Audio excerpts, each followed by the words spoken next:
This page of N64 Magazine is looking pretty good. Right on the front we've got Zelda Gaiden, which we all know is Majora's Mask, the follow-up to Ocarina. Big news at the time, naturally.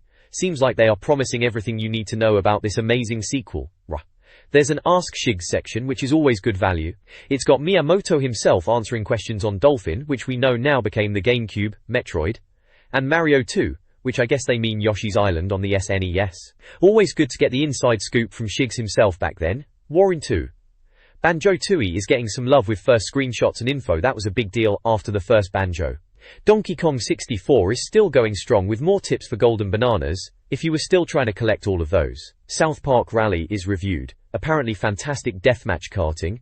Could be a laugh with mates after a few bevies. And of course, Pokemon is still massive, with a promise of new monsters and latest picks inside. There's also something about a Game Boy mag called Planet Game Boy included. Bonus, I suppose, if you had a Game Boy Color as well. Down at the bottom there's little screens of Chips and Jolt Race. Probably filler, but hey, it's all games in it. This page is the contents page for N64 Magazine, issue 38 from February 2000. Right then, let's have a gander. The editor, Tim Weaver, is having a bit of a moment in his Think Link bit at the start, gushing about getting first looks at Banjo-Tooie screenshots. He's banging on about how good Banjo-Kazooie was and how this is the follow-up. Fair enough, it was a big deal at the time. He also mentions a massive Zelda Majora's Mask guide, or Zelda Gaiden as they call it here, which was definitely needed as that game was a bit bonkers compared to Ocarina of Time. And apparently there's a chunk of DK64 Banana Guide too, blimey, they really went all in on that ape game. Plus, reviews for South Park Rally and Top Gear Rally 2, which were probably decent time fillers. Oh, and a Shigeru Miyamoto interview. Must have been insightful if you were into all that. Moving down, in the news desk section it mentions Dolphin news, which we now know was the GameCube and Pokemon stuff. Coming soon lists Kirby 64, Daikatana, remember all the hype for that? Renegade Racers and Battlezone. Regulars is just the usual magazine bits, directory of games, subscription info, next issue preview, and a Wish You Were Here section about Wipeout on Planet Game Boy. Then there's the game features themselves. South Park Rally, they're pitching it as Kenny and Cartman taking on Mario Kart 64. A bit of a stretch, but it probably had its moments for a laugh with mates. Top Gear Rally 2 is hyped up, calling it a brilliant rally fest. Kemco were alright at races back then. PGA Golf, top hole putting action, bit cheesy, but golf games were always steady. Asteroids, a golden oldie update from Crave. Probably a bit ropey to be honest. NBA Live 2000, get your hoops on from EA. And Castlevania 2, Drax back, get the skinny on that, likely to be more of the same whip-cracking action. Planet Game Boy section is flagged with Dragon Warrior monsters and Pokemon sequels. Must have been the Game Boy Color era still kicking on. Gruspotty. So yeah, standard issue for the time, bit of everything in there for the N64 and Game Boy crowd. This page of the mag is a look at what's coming soon for the N64, dubbed Future Look typical magazine stuff, building the hype for the next big things. First up it mentions Ridge Racer 64, more pics of this promising racer apparently. Remember Ridge Racer? It was alright, bit of a launch title feel to it back then. Then there's Banjo-Tooie, touted as first ever shots, and Rare's Bearbird super sequel. Big deal at the time. Rare were kings of the castle back then. Everyone was gagging for more Banjo. They were really pushing don't miss out. Like we had a choice, we were all gonna get it anyway. Ringnu. Slap bang in the middle. Zelda Gaiden Special Investigation. Gaiden. That's what they were calling Majora's Mask back then. Everything you need to know about this mega sequel. Bit dramatic, wasn't it? But yeah, Majora's Mask was a weird one, wasn't it? Darker Zelda for sure. Waruse. Down the side, Club 64 Feet, that's their reader service bit. How-to guides were always a staple. Here we've got beating Leon's Mission A in Resident Evil 2. That's a toughie on the 64, those controls. Then, Kickbot in Turok Rage Wars, and become a Worminator in Worms Armageddon. Standard fare for gaming mags, those how-tos. Club 64 mailboxes letters, answered by Little T Weaver, never knew who that was, probably some bloke down the office. Tips, extra Dr. Kit's game clinic, good doctor spills the beans. More tips and tricks I guess, every little helps when you're stuck on a level. Game on. More quirky little game challenges, enjoy. Sounds like filler to me, bit of fluff. I'm the best skill Club 64. Only the best can join, you know. Bit gatekeepy, isn't it? Probably just high scores and that. Directory. Every N64 game ever in one tidy section. Must be a massive list, bet that was dull as dishwater. Back issues and subscriptions. Missing an issue? You know what to do. They always had to remind you to buy more mags. Ask Shigsy, the best games designer in the world. That's Shigeru Miyamoto, of course. Everyone loved Miyamoto. Answers all your questions, apparently. Bet they were all softball questions. Finally, the past show. The shameful past of Nintendo's best-loved characters. Intriguing, that is. Flip to page 116 feet, and page 122 for the contents index. Always worth a flick through the contents page, see what else was in there. This page then, we're having a gander at some new N64 games future look, it says here. Blimey, takes you back. Main bit is about Ridge Racer 64, they've slapped a 6 out of 10 on it, so not exactly setting the world on fire then. Seems Nintendo's NST studios in America were tasked with this one, cause the proper Ridge Racer lot were busy with other things. Some kerfuffle with Tekken developers apparently. They're trying to capture the magic of all those PlayStation Ridge Racer games on the N64. Ambitious, eh? Says it's got tracks from the first game and Revolution, plus some new ones. Reckon it's 5 courses with variations, so 15 tracks in total. Reviewers moaning a bit about the cars looking flat, but they admit it's still a bit of fun, mentioning rear-view mirrors and waterfalls. Nice touch apparently. Then there's Pokemon Stadium, which has scored an 8 out of 10, doing a bit better there. Apparently it's the first play of the English language version, so Ridge Racer and Pokemon, typical N64 stuff from back in the day.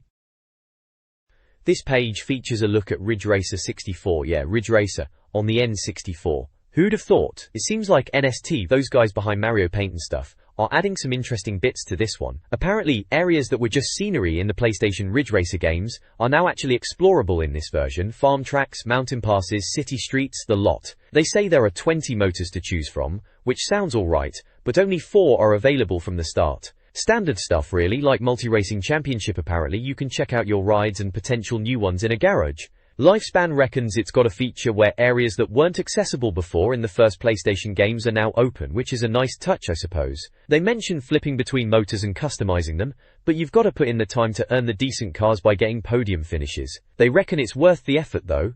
Handling wise, they say it's got a top grade 4-player mode and smooth frame rates, but the handling is a bit suspect, especially in early versions. Apparently, swinging the car about with the analog stick feels a bit vague, and if you stray off track you're just bunged back on, which isn't exactly realistic. Still, they say it's interesting.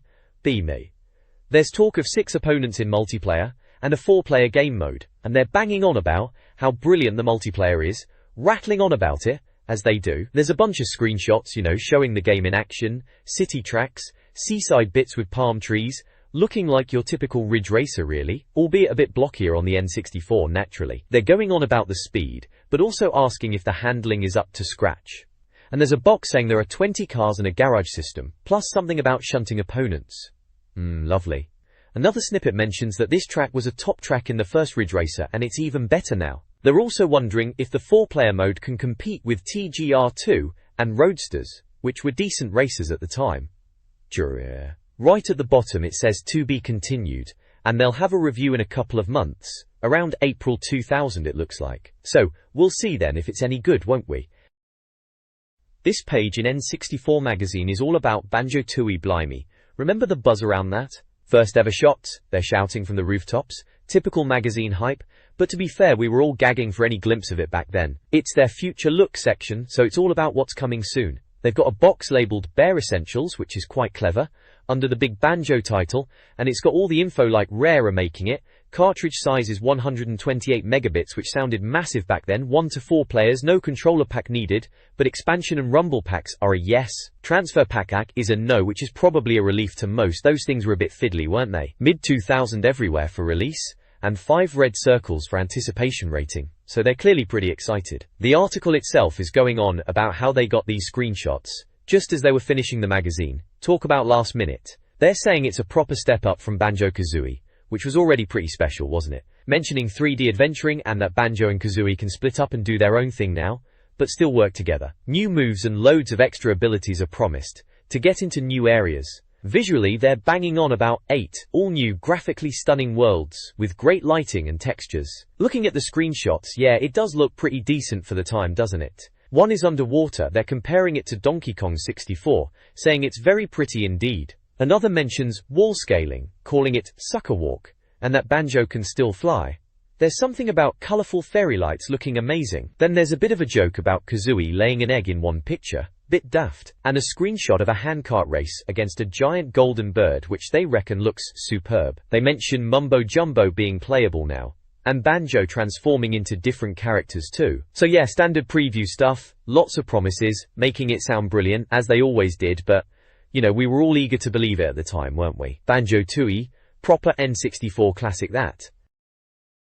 The next page right then, it's a look at Banjo-Tooie, which, as you can see from the massive title splash, was a big deal back then. Seems like they're really pushing the transformations in this one, eh? There's Banjo as a massive T-Rex, looks a bit Jurassic Parkish as they say, chomping on something. Then he's turned into an octopus, which is a bit bizarre, even for Banjo. And blimey, they even show Mumbo Jumbo playable. That's a turn up for the books, isn't it? Ray say. They're chatting about secret areas, like the ice key in the first game. Reckon there will be more hidden bits and bobs to find, probably needing some daft password like before. And multiplayer modes. 4 players no less.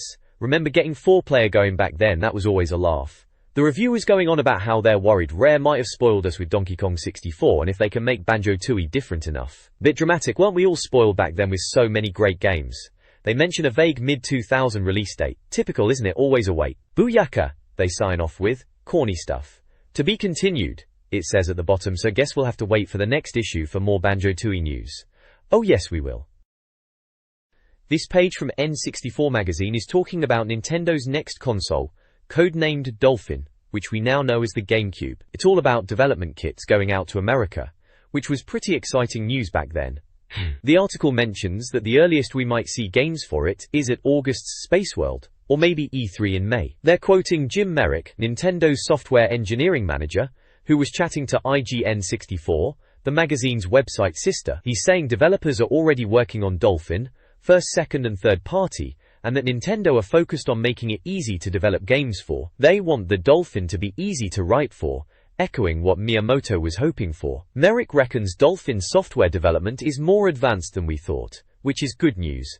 He also mentioned Hiroshi Yamauchi, Nintendo's chairman, suggesting a Christmas 2000 release for Dolphin, internally scheduled as Holiday 2000. There's some talk about how Dolphin will compare to the PlayStation 2, and Merrick is confidently saying he expects Dolphin to beat the PS2 in performance in every measure, mentioning polygons and textures. He says it's a powerful system, and he knows a lot of developers are working on it. He thinks there will be great games, and that the Dolphin system will have areas where the two systems are virtually interchangeable, which is a bit technical really. They're speculating about games coming in 2000, mentioning big titles, and other things in the hopper. There's even a bit of wishful thinking about a secret Rare game, keeping the rumors of Killer Instinct 3 alive. Remember that? And maybe, just maybe, a Metroid update. The article finishes with Merrick saying the N64 is elegant and flexible, and they haven't reached its maximum potential yet, which is a bit of a backhanded compliment considering they're about to launch a new console. There's a picture of Mario with wings, and a photo of Nintendo's Japanese HQ too. All in all, it's classic magazine stuff, building hype for the future while still trying to big up the current console. This page has got a few bits and bobs on it, mostly about Pokemon and the upcoming Dolphin, which we now know as the GameCube of course. Giowa. Right at the top there's a section called PokeSearch, and it's about how Pokemon is apparently the #1 search word on the internet. They're listing all these search terms people are putting in, like Britney Spears naked, Pamela Anderson naked, that sort of thing, and then Pokemon naked. Bit cheeky that, innit? Warcher. Then there's Nazimon, where someone in America bought a Pokemon card set, and was horrified to find Golbat and Ditto with what they thought were swastikas. Turns out it was the Japanese manji symbol, which is supposed to be for good fortune. Nintendo pulled the cards anyway, just to be safe I suppose. Bit of a kerfuffle over nothing really. Richachu is next, talking about how some clever clogs in America made a load of money selling a free Pokemon card they got, with a Burger King meal for loads of dosh on eBay. Apparently, they sold 57 of them and made a right profit. Good for them I suppose. Under the Counter is about the FBI raiding warehouses in New Jersey and finding $500,000 worth of fake Pokemon cards. Bit dodgy that, counterfeit Pokemon cards. They arrested 13 people. The main bit on this page is about the Dolphin, Nintendo's new console, and it's asking Dolphin Home Cinema. It's wondering if it'll play DVD movies, because the PlayStation 2 was coming out as a DVD player, as well as a games console. Nintendo are saying they are thinking about it, and they are releasing a movie-playing version in Japan with Matsushita, but they don't know if the rest of the world will get it yet. They're saying they want to see if people are interested in a more expensive All-in-One entertainment thing, or a cheaper standalone console. They're going to see what happens in Japan first. Then there's a Dolphin Speak, section explaining that DVDs have loads more storage than CDs, about 7 times as much apparently. They reckon Nintendo went with cartridges for the Dolphin originally, but maybe DVD is the way to go, because it's cheaper and developers can do more with it. They're saying a special edition Dolphin might play DVD movies. We were all wondering what Nintendo was going to do at the time, cartridge or disc-based. It was a big question back then. Looking back, we know how that panned out. This page in N64 Magazine, right? It's all about the new goods they reckon you should be splashing your pocket money on back in February 2000. First up, there's a Super Mario Kart keychain. They're banging on about nostalgia, mentioning the watches they did tied into the original SNES Mario Kart on the SNES. These keyrings are decent enough. Apparently even Luigi's gloves are painted properly, which is hexa, kukukuri, fabulous, kukukuri. Then there's a Pokemon stress toy. It's a Jigglypuff. The description is a bit grim actually, talking about it splitting at the seams and spilling its squeezable intestines all over your desk if you squeeze it too much. Charming. Still, they say it's a stress reliever, until you accidentally knock over your CD collection while chucking it around the office, which they admit to doing themselves. Next, Pokemon t-shirts. Apparently aimed at younger Pokemon fans in your family, and they're not terrible, which is high praise indeed. You could get them in red or blue versions, with the red one having Ash and friends, and the blue one having some nicely shaded pocket monsters. Roriday. Roriday. After that, the Pokemon Pokédex. This is a Tiger Electronics job, remember those? They're not exactly glowing in their review, calling it a worthless piece of tat and saying the Pokemon animations are inept. Ouch. They reckon all the info's already on the Game Boy game itself, so what's the point? Bit harsh maybe, but those things were never great, were they? Moving on to Donkey Kong, we've got Donkey Kong Family Beanies. Wicked wear again, they're doing alright on this page. They admit the rock-hard plastic faces aren't exactly cuddly, but they reckon as versions of the Donkey Kong 64 characters, they're pretty good. They're even weirdly keen on Cranky Kong's chin hair, saying they've been absent-mindedly stroking it for hours. Right then, Boko. Lastly, Donkey Kong figures. More from Wicked Wear. These are those twistable, bendy figures. They say Funky Kong's skateboard standing ability is fairly underwhelming, but overall they're decent enough desk toys.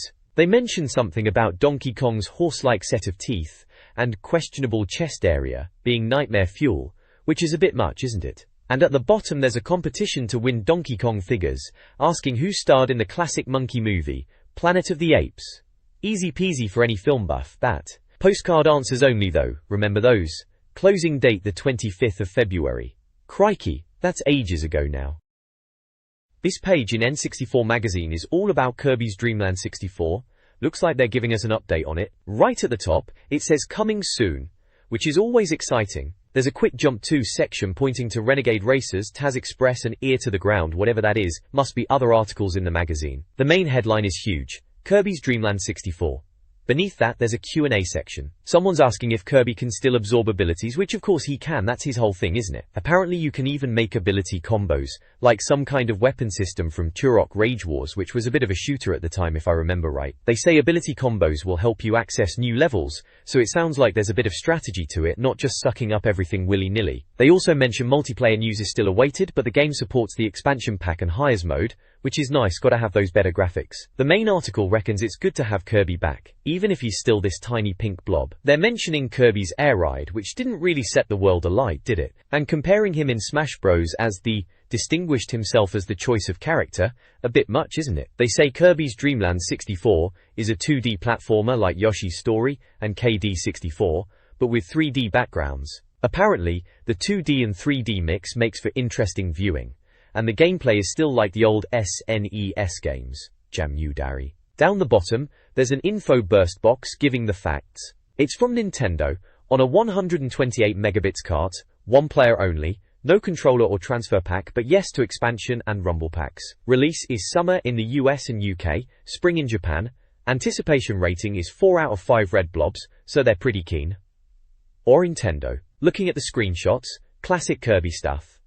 Bright colors, cheerful enemies, bit of platforming. One caption says, remember the great bit about Kirby is that you can absorb other abilities. Well, duh. Another one mentions head-bashing boxes and that Kirby plays a bit like old Matza, referring to Super Mario maybe. Another caption says, it doesn't look amazing for a lot of the time, then it does.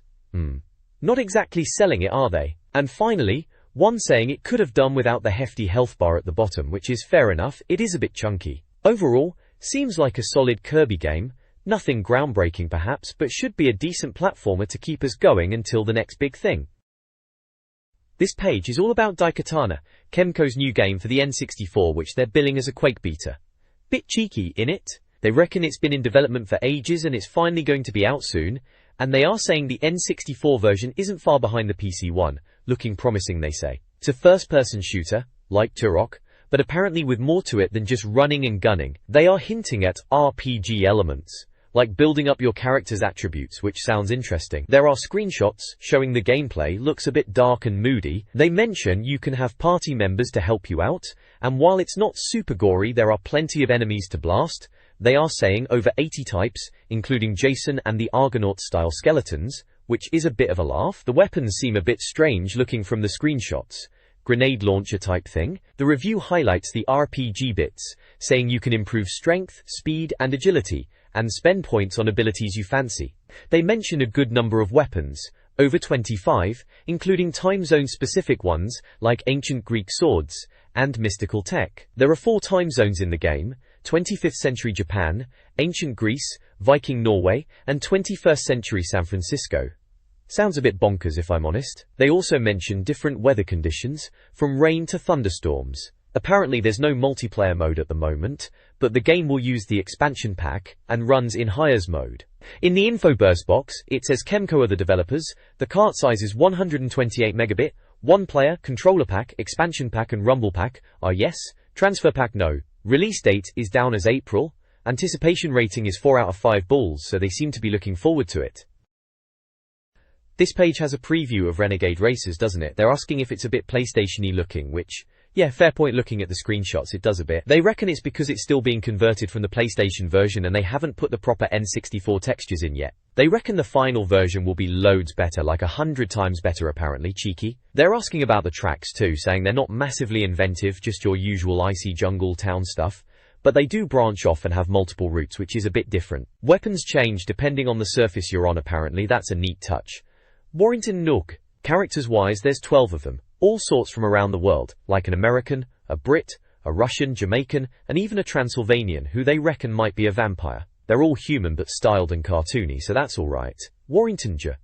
The main article is calling it a DKR takeoff or something. Roaring smasher. Bit strong that, isn't it? They're saying it's like Matsukart meets power-up racing, and is coming in springtime. They mention Buck Billionaire is behind it all, and the characters are renegades in their chosen professions, whatever that means. They think it's a bit of a rip-off of Rare's stuff, but could be alright as an alternative if you're desperate. They point out the vehicles change for different surfaces, which is a bit like Penny Racers they say. Remember that old thing? Multiplayer, for up to 8 if you've got the pads, which is decent. They reckon there's 6 tracks in total. They say the weapons need work, and visually it's a bit rough still, but they think it could be a surprise hit like Snowboard Kids. They're gonna review it properly soon. Deliyun. Down the bottom there's an info burst thing, says it's 128 megabit 1 to 4 players, controller and rumble pack are yes, expansion and transfer pack are no. Coming in spring in the US and UK, but TBA for Japan, and they're pretty hyped for it, 4 out of 5 on their anticipation rating.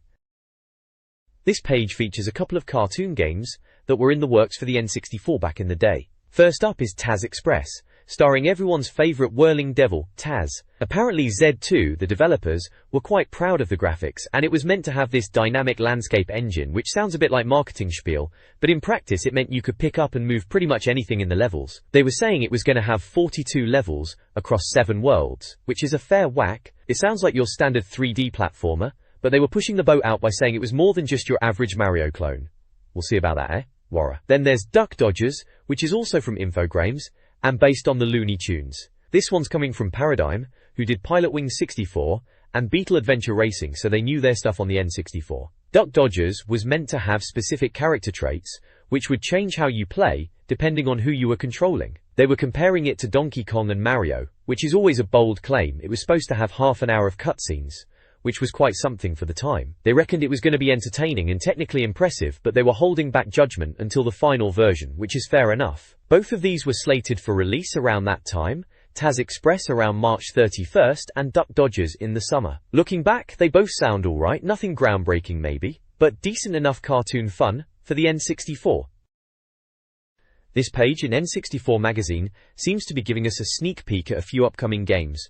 Right in the middle is shouting about Battlezone, Rise of the Black Dogs. Looks like they're trying to bring back that PC strategy shooter to the N64. They reckon it's a mix of first-person shooting and strategy, and you can nick enemy tanks and even shoot through tank windscreens to get the pilot. Bit brutal, innit? Apparently, the graphics are high as if you have the expansion pack, but it's a bit jerky still. They are saying it could be a laugh with 4 players. Ooh. Then there's a bit at the top about Capcom working on a secret project which they're betting is Resident Evil 0. They're also talking about Shadowman 2, saying it's going to be more biblical, and that Mike Leroy is getting a bit of a beefier makeover, while Shadowman himself is getting spookier. Sounds interesting, I suppose. Yeef. And at the bottom corner there's a glimpse of Eternal Darkness. Blimey, that looks a bit different, doesn't it? Proper spooky medieval horror vibe going on there. They say Silicon Knights are still working on it, and it's progressing well, but no screenshots yet. Shame, would have liked to see more of that one. There's a Q&A bit too, saying Battlezone will have 6 planets and 30 vehicles, and that the N64 version is a bit more action-focused than the PC one. And they've got an info burst box with details on Battlezone, cartridge size, player numbers, and release dates February in the UK and US. Seems like they're quite hyped for it, giving it 4 out of 5 anticipation oranges. Not bad. This page then from Planet Game Boy. N64 presents it says at the top, so probably one of those mags trying to cover everything. It's all about the Game Boy, and its various bits and bobs.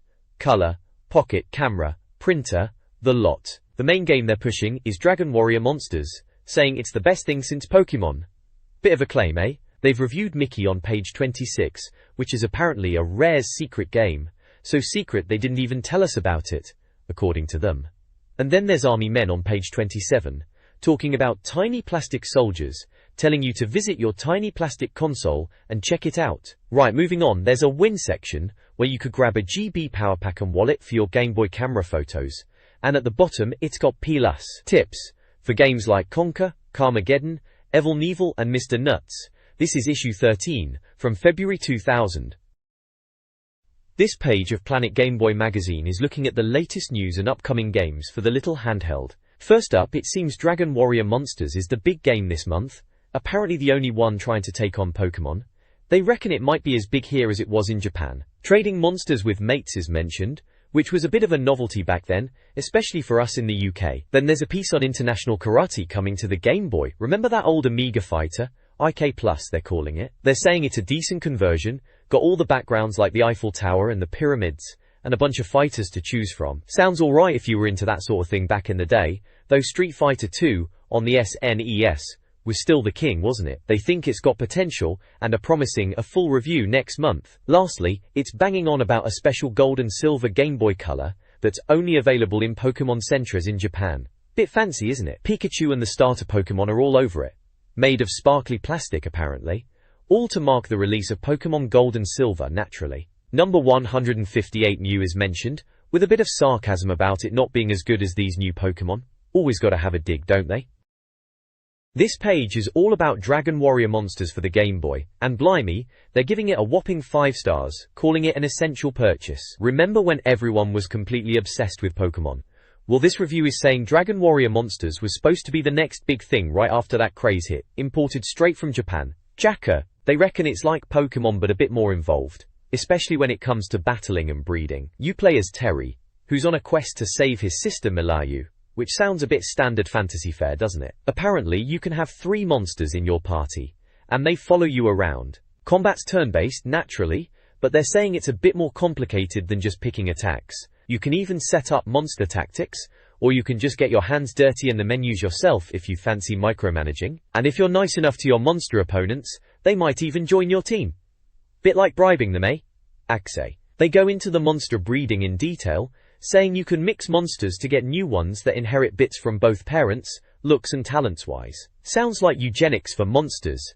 Apparently once you breed them, the parents just get released back into the wild, free as birds, which is a bit brutal, isn't it? Then there's hatching, which costs you a bit of your in-game dosh at a monster dating agency, charming, and you wait for your new little critter to pop out. There are sections on questing, catching, breeding, hatching, and scrapping. Questing is about going through portals to find missing folk or capture powerful monsters. Catching is about getting the last monster standing in a fight to join you, especially if you've been feeding it. Bit soft, if you ask me. And scrapping is just battling in an arena to test your monsters, and apparently, you can win prizes in secret areas. Overall, they're really pushing this Dragon Warrior Monsters game. 5 stars, essential purchase, strong words. Must have been desperate for something to fill the Pokemon void, and this looks like it did the job for folks waiting for the proper sequels to arrive. This page features a couple of reviews for some Game Boy games. First up, we've got Mickey's Racing Adventure, which they reckon snuck onto shelves without much fanfare, a classic move for games publishers when they're not exactly shouting from the rooftops about a title. Apparently it's a rare game, which back then, even for a Game Boy title, was usually a good sign, and they actually say this one is rather good. It sounds like it takes bits from Diddy Kong Racing and mashes them up with RC Pro-Am from the old NES. You collect tokens to unlock tracks and do sliding block puzzles. Bit of a puzzle platformer racer hybrid then. There are 5 characters, each with 3 tracks and a boss, plus bonus games. Graphically, they say it's impressive for the Game Boy, with big character sprites. They gave it a solid 4 out of 5 stars, reckon it's got plenty to keep you entertained, even if it's not a 2-player game, which they moan about a bit, typical. Then there's Billy Bob's Hunting and Fishing.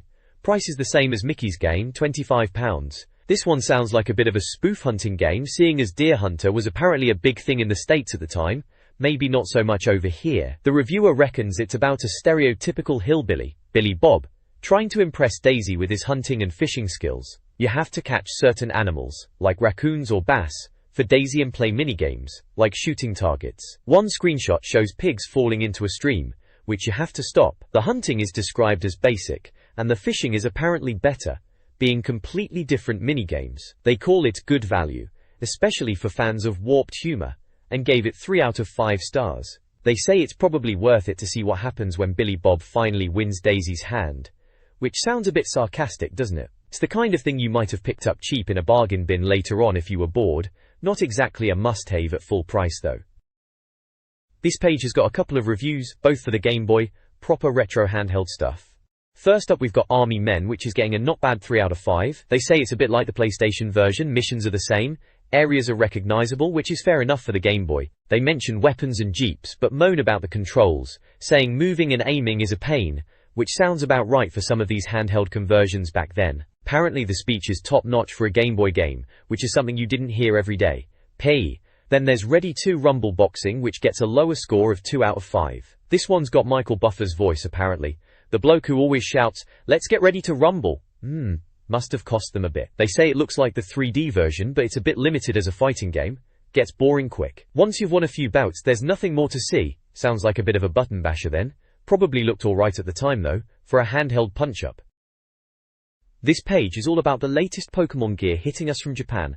Proper exciting times this was back then. It's mainly focusing on Pokemon Gold and Silver for the Game Boy Color. Yeah, those were the ones everyone was gagging for. Apparently they were selling like hotcakes over in Japan, and we were all desperate to get hold of a copy, even if importing them was a bit pricey. They're banging on about new monsters like Pichu and Mariru, and the fact it's in color on the Game Boy, which was a massive deal back then, felt like a proper jump up. They even mentioned some website with a walkthrough, as the Japanese versions were a bit of a head-scratcher for most of us. Then there's the Pocket Pikachu Color, which was a souped UP version of the original pedometer thing, now with a color screen and extra bits and bobs, like you could play tunes on it instead of just beeping, and apparently Pikachu went to bed later, rock and roll! And there's the Pokemon Pikachu pedometer itself. You clip it on your belt and walk around to keep your virtual Pikachu happy and healthy, encouraging you to get off the sofa a bit. Apparently, if you were a bit of a git to your Pikachu, it would run away. A bit dramatic if you ask me. They were about 20 quid they reckon. Not too bad for a bit of pocket money fun. This page is a blast from the past, isn't it? First off, we've got Evil Knievel for the Game Boy Color. They're giving us some passwords for that one, including Snake River Canyon and a reset. Standard practice back then for getting past those maddening sections. Then there's Conker's Pocket Tales, with a tip about saving and reloading to get some health back. A handy little trick for a bit more gameplay. Remember Mr. Nuts? They've got level select passwords for that squirrel platformer. All those random letter combos we used to write down. Intriguing that they mention an unknown code that does something interesting, but they don't know what. Carmageddon on the Game Boy Color gets a mention too, with a password to unlock everything. Perfect if you wanted to get straight to the pixelated vehicular mayhem without the grind. It wasn't quite the PC version, mind you. Then there's the high score table. Mario Deluxe, Pokemon Pinball, Tetris DX, and even Game & Watch Gallery. Someone called James Holt from Halifax is topping the Mario Deluxe charts. Lots of names and scores there. Always a buzz to see if your name was in print.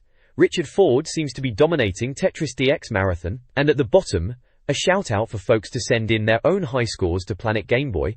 Those were the days of actually sending things in by post. This page then, it's all about the Game Boy camera, remember that thing? It's the Game Boy Gallery section, where readers sent in their Law's masterpieces. They're calling them Kersey Pics and Happy Snaps, bless them.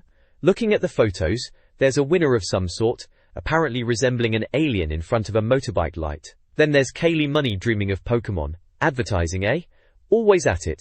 John Allen sent in a selfie, and Sam Roberts has a radioactive grin. Luke Adams' sister is looking bemused, and someone reckons they've snapped an alien encounter. Darren Agnew is apparently responsible for the beast behind bars, whatever that means, and Annalisa Vatcher's got some scary stuff. Bobby Snows sent in a Pokemon exchange, and Ruben Larson, Norway's master GB camera artist, is featured twice, once for top stuff, and again for a troll-like face. Sounds about right for a Game Boy camera picture. Elwyn Mail's got a lovely lady picture, and David Jones spotted an alien demon in London naturally. Finally, Paul Stevenson's pondering if something is a talking egg or a toilet bowl. Artistic license, I suppose. They're encouraging folks to send in their own freaks and tips for a possible N64 pin badge, and to write to Art Class, Planet Game Boy. It's all very wholesome, and a bit mad really, proper turn of the millennium stuff. GameStar apparently involved too, whoever they were. Good times, lowest times. This page right then is all about Donkey Kong 64 secrets, yeah? How to go bananas in Donkey Kong 64, it says. Very clever. It's part 2 of something, so they must have run a part 1 in the last issue presumably. They're promising tons more secrets are revealed inside, which is probably a bit of an exaggeration. Magazines always do that, don't they? It seems they've tracked down every banana in Gloomy Galleon, Fungi Forest, and Crystal Caves, which, blimey, that's a lot of bananas. And they're even telling you where the bosses are, fairy locations, blueprints, and apparently even K. Rool's arena, for those who are really struggling, bless them. There's a little arrow pointing to a section called Top Secrets Revealed, but they are saying only open it if you are absolutely stumped. So they're trying to be all helpful but not wanting to spoil it completely, which is fair enough. Looks like it was February 2000 when this came out, so Donkey Kong 64 was still relatively new then, wasn't it? Big 3D platformer. Rare at their peak, really. Probably everyone was still trying to get their heads around collecting all those bananas and whatnot. Good times, good times. This page is from issue 38 of N64 Magazine, back when we were all obsessed with finding every last banana in Donkey Kong 64. Crikey, remember those days? It's a How-To Club 64 feet feature, all about monkey magic. They're still banging on about Zelda and Jet Force Gemini being big games, but for them, Donkey Kong 64 was just colossal. Well, it was pretty big, I suppose. They had to spread the banana-busting guide over 3 whole issues, can you believe it? Bit much, eh? Warrington. This issue is tackling Gloomy Galleon, and it's split into sections. First up is Just Started, where they're showing you how to get a banana right at the beginning with Chunky. Then it moves on to Found the Lighthouse, guiding you through getting more bananas using Donkey Kong to shoot coconut switches, Diddy with rocket barrels, and even old Tanky the Fish and On Guard. Seems like a right faff to get up that lighthouse. Then they jump to Found the Sunken Wreck area, which is all about Tiny and Lanky Kong. There's a slam switch for Tiny to open a window to a Kremlin Kosh minigame and banana. Lanky gets a mention for his elastic arms to get to chests. Funky's shop is apparently near the area's entrance. They even mention playing Barrel Blast on the lighthouse platform to free a seal. Classic rare humor, I suppose. 8 golden bananas needed for Gloomy Galleon, they reckon, so best get cracking. This page from Club 64 is all about grabbing those lovely yellow bananas in Donkey Kong 64. It's broken down into sections showing you how to get bananas in different parts of the game, like after rescuing a seal, opening a treasure room, and lowering the water level. The first bit, Rescued the Seal, it runs through 6 steps on how to get bananas after you've helped out a seal in the sunken wreck. It mentions popping back to Candy's shop to get some kit upgrades, and having a bit of a wave race with a mad mammal as Donkey Kong. Then there's something about using pineapples with Chunky, and even rocket barreling up to the top of the lighthouse as Diddy to strum his guitar for more bananas. Cheeky! And finally, Lanky's got to do some crowd-pleasing leaps in the sunken wreck. Next, open the treasure room. Gives you 4 steps. Looks like you're using a searchlight, messing about with a pile of coins, shrinking with Tiny Kong to get into a treasure chest, and even nudging a switch to lower the water level. Classic stuff. Yui. The last section, Lowered the Water Level, also has 4 steps showing how to get even more bananas. It involves a music pad, swimming across to some cactus thingy, and finding a banana on a four-poster bed in Lanky's bit of a submerged boat. And there's even a splish-sag salvage minigame to grab some more of those golden coins. Era. Right at the end, there's a boss section. Looks like Lanky is battling some bloated pufferfish, and you need 250 bananas for this fight. They're saying to race anti-clockwise, use A to zip through rings, and leap when the spiky fish burps a shockwave. Sounds like typical Donkey Kong 64 boss madness. Those fights could be a bit of a slog, but getting all those bananas was always the name of the game back then, wasn't it? Good times though, good times. This page then is a walkthrough from N64 Magazine, looks like for Donkey Kong 64, that massive collectathon on the Nintendo 64. It's guiding you through the fungi forest level, breaking it down into sections like just started, entered the giant mushroom, and reached the top of the mushroom. They're giving you the lowdown on how to get bananas naturally, because it wouldn't be Donkey Kong without bananas. It looks like you need to use different Kongs and their abilities, like Chunky Kong's potion and Lanky Kong's orange stand, to get through different bits. Remember Donkey Kong 64? Massive game it was. Felt like they threw everything at the wall and saw what stuck. Bit too much maybe, if I'm honest, but still, you had to collect everything, didn't you? Golden bananas, normal bananas, banana coins, banana fairies. Boynton, you name it, you collected it. Looks like this guide is helping you find your way around the giant mushroom, slamming switches and shooting things. Typical Rareware stuff really, colourful, a bit mad, and loads to do. This page is probably from around the time the game came out, so late 99 or early 2000 maybe? When we were all still trying to figure out if we were going to get a Dreamcast, a PlayStation 2, or stick with the old reliable N64 a bit longer. Good times, even if my thumbs did ache after a few hours of DK64. This page from Club 64, back in the day when N64 Magazine was knocking about, is all about Donkey Kong 64, unsurprisingly. It's a guide to getting bananas in the autumn area, the mill, and through turning day into night. Looks like they're walking you through grabbing seeds, navigating the mill, and even dealing with a boss.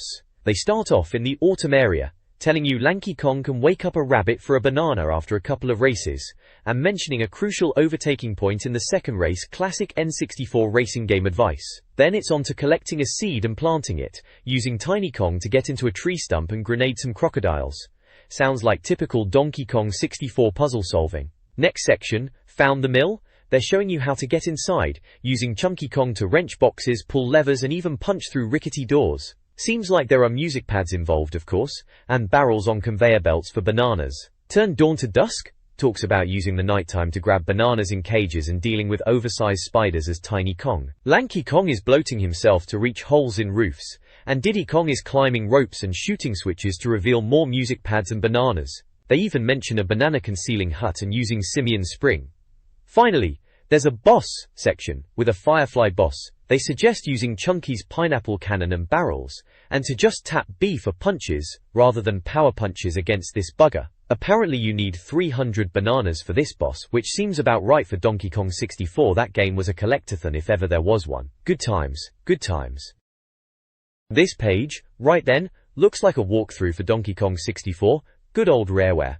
It's all about the Crystal Caves level, remember that one? Just started, it says, well you've got to find Cranky first, jump over a river, climb a hill, standard platforming stuff, to get you going in this massive collectathon. Then it's Chunky smashing some ice walls, cause he's the strong one isn't he, and using his invisibility power, for some reason, to grab a banana. And of course, a barrel blast, they loved a barrel blast in DK64, tap Z and bingo, another banana. Finally, head back and you find Funky Kong, always trying to flog you something, in this case Ammo Belt 2. Kako.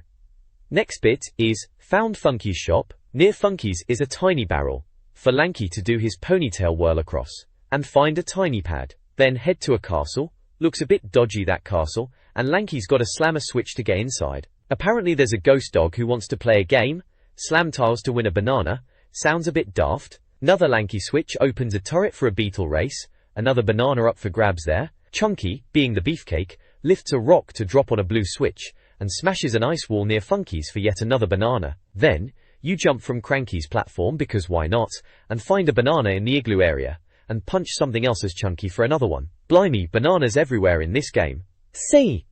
And finally, found the igloo area. First thing, they say stop that Viking bloke throwing rocks, use the saxophone, bit over the top, for getting rid of a Viking isn't it? Then Diddy uses a barrel to fly through the igloo to Cranky's shop, and 5 music pads appear, giving access to an icy mound. In Donkey's area of the igloo, you have to walk through a spinning ice maze to get a banana. For Diddy, you have to throw barrels in order from 1 to 6. Sounds like a chore for a banana if you ask me. Tiny needs to saxophone the Viking again, poor bloke, and stomp on a switch 4 times. And in Lanky's section, with those meanies wandering about, use the baboon balloon for a banana. And lastly, a Mad Maze Mall minigame near Funky. Fly up a waterfall in a barrel for another banana. So that's Crystal Caves, basically, a banana collecting bonanza, in Donkey Kong 64.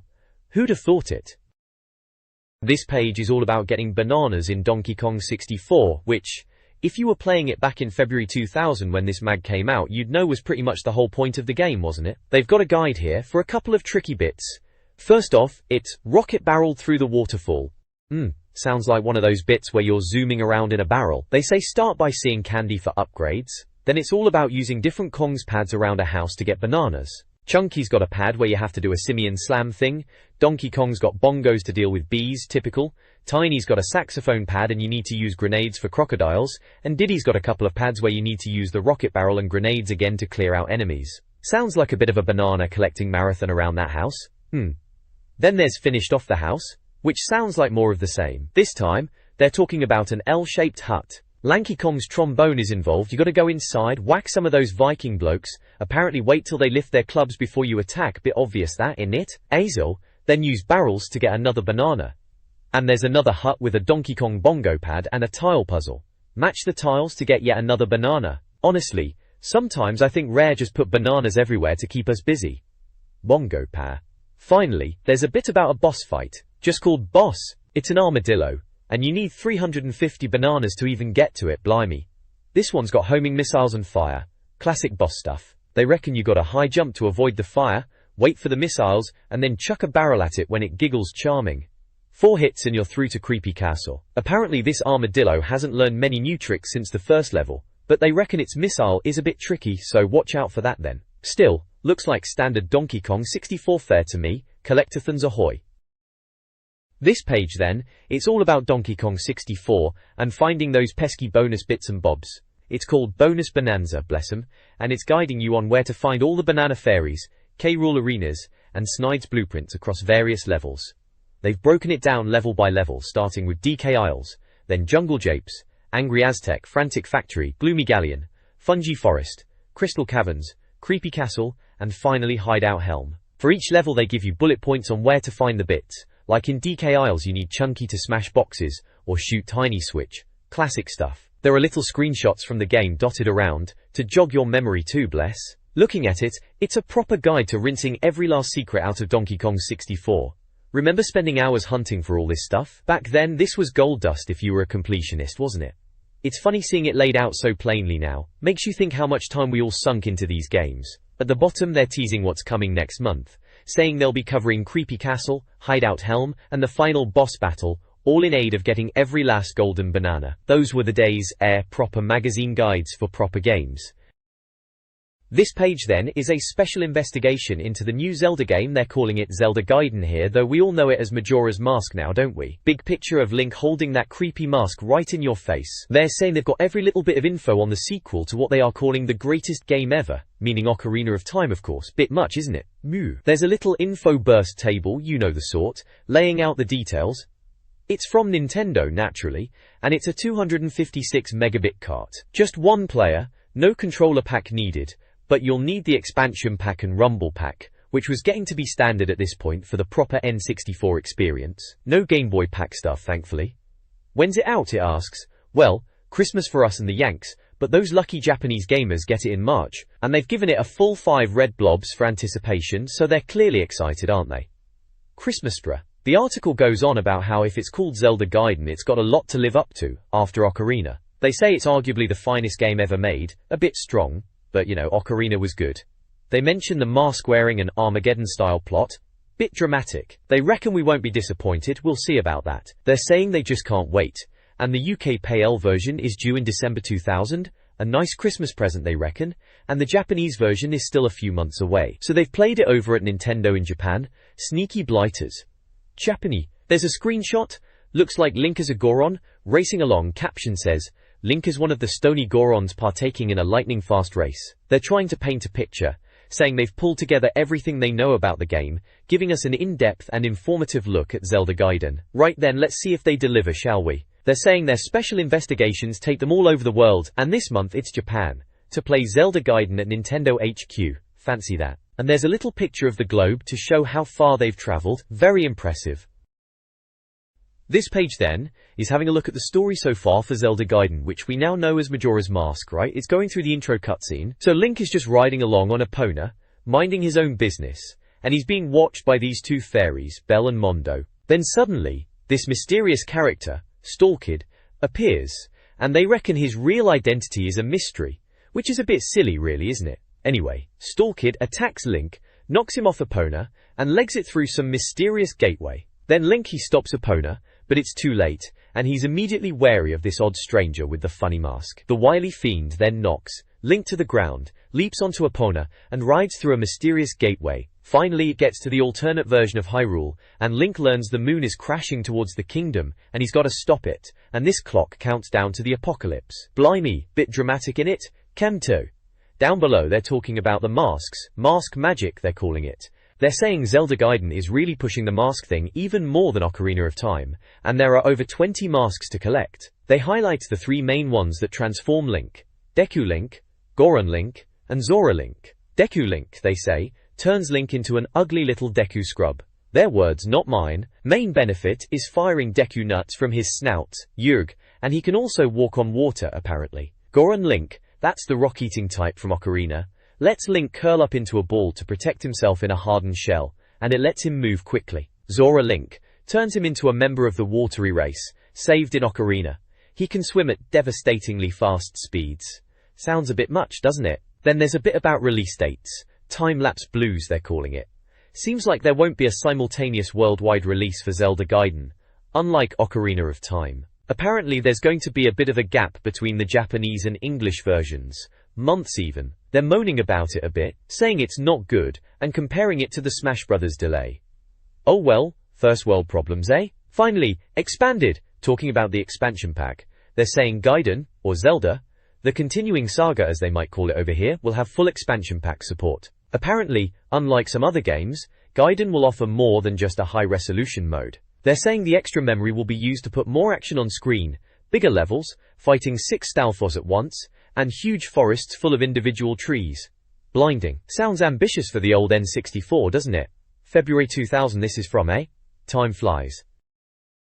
This page here, it's all about subquests in Majora's Mask, innit? Right then, subquest adventure! It shouts, like it's some massive revelation. But yeah, Majora's Mask, that was a weird one, wasn't it? Darker than Ocarina, that's for sure, but still proper good. Warindra. So they're banging on about the side quests. First up, the Mask Man.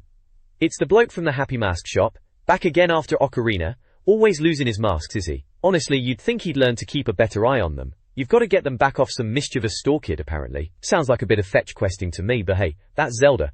Warrington Norse. Then there's the Beaver Race. Bit of a weird one this. You're a Zora, racing beavers. Right. Apparently these beaver geezers, they're in a bit of bother with their dam, and you've got to help them collect wood. For a helpful artifact.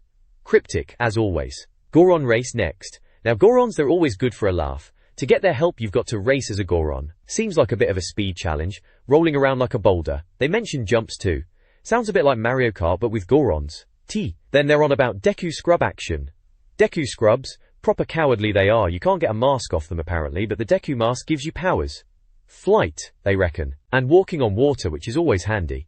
And Deku jump pads. Sounds a bit like those bouncy pads from Banjo-Kazooie if you remember that one. Down the bottom it's Music Maker. Music was a big thing in Ocarina, and it's back in Gaiden, as they're calling Majora's Mask here. You get instruments, Deku horns, Zora guitar, and Goron drums. Sounds like you can use them to get around and maybe calm down some characters, like using an ocarina but with more instruments I suppose.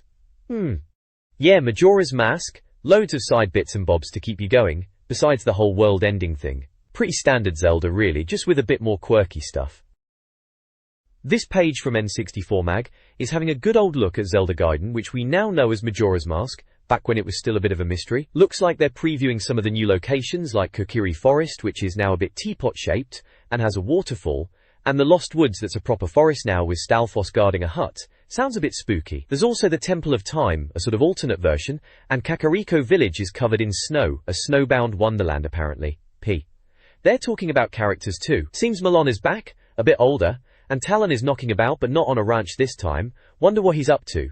And Navi? Well, it's before Ocarina of Time, so no Navi, but there is a fairy friend and maybe even a dark version of Navi. Intriguing stuff. There's also Belle and Mondo, two new fairies, and Kume is back, running a potion shop this time, which could be handy. Oh, and Pixie, a new unknown character in the woods, giving vague advice apparently. Sounds like a right pain. Gameplay-wise, they're showing off a new dungeon with a proper imposing entrance, and inside it's like the water temple from Ocarina of Time, but hopefully a bit less of a headache. There's a dungeon boss, bit like the fire temple ones from Ocarina, and a mini-boss that's a whirling dervish thing. Beauty.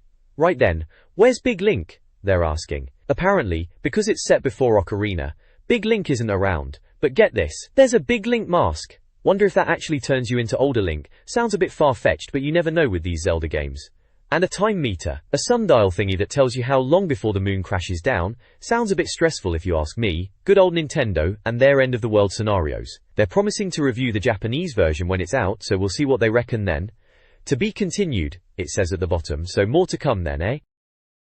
This page is a special interrogation feature from N64 Magazine, and crikey they've gone and got Shigeru Miyamoto, haven't they? Greatest games designer in the world they're calling him, which, to be fair, he's not far off when you consider he made Donkey Kong and pretty much every Mario game ever since. Looks like they're putting him in the hot seat to answer some questions. Bet they're hoping for some juicy gossip about the next Mario or Zelda, knowing them.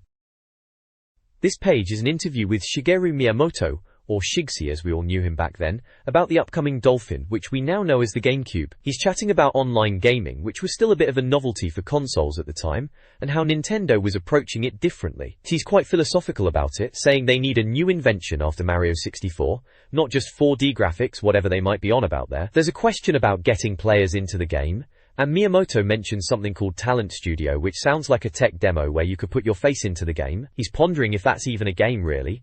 The main idea for Dolphin seems to be keeping it simple and easy to pick up and play. He touches on online gaming, and how Nintendo won't just jump on the bandwagon like everyone else, they'd want to do it in their own unique way. He mentions the 64DD and some online service in Japan, and even connecting Game Boys to phones for online play, which sounds a bit mad now but was cutting edge back then, also we thought. There are a couple of screenshots of Mario 64 to remind us how amazing it was, and a little section about the 64DD online options, which were probably more exciting in Japan than over here in Blighty. Finally, there is a quick question about the Zelda release dates, and Miyamoto mentions they're working on a targeted Japanese launch for the spring. All in all, typical Nintendo, keeping their cards close to their chest and hinting at exciting things to come, but not really giving too much away. It was always like that. The next page in this magazine then features a piece called Shigsy on Nintendo's Next Step. It's an interview format, with questions and answers about what Nintendo's up to. They mention Zelda Gaiden, reckon it's not looking too slick right now but it should be out by next Christmas. They're talking about Dolphin, which we know now is the GameCube. Shigsy, must be Miyamoto I reckon, is chatting about how they're making games for Dolphin and how he wants to make something new and unique. He reckons Dolphin will have even more creative possibilities than the N64. There's a bit about cartridges versus CDs.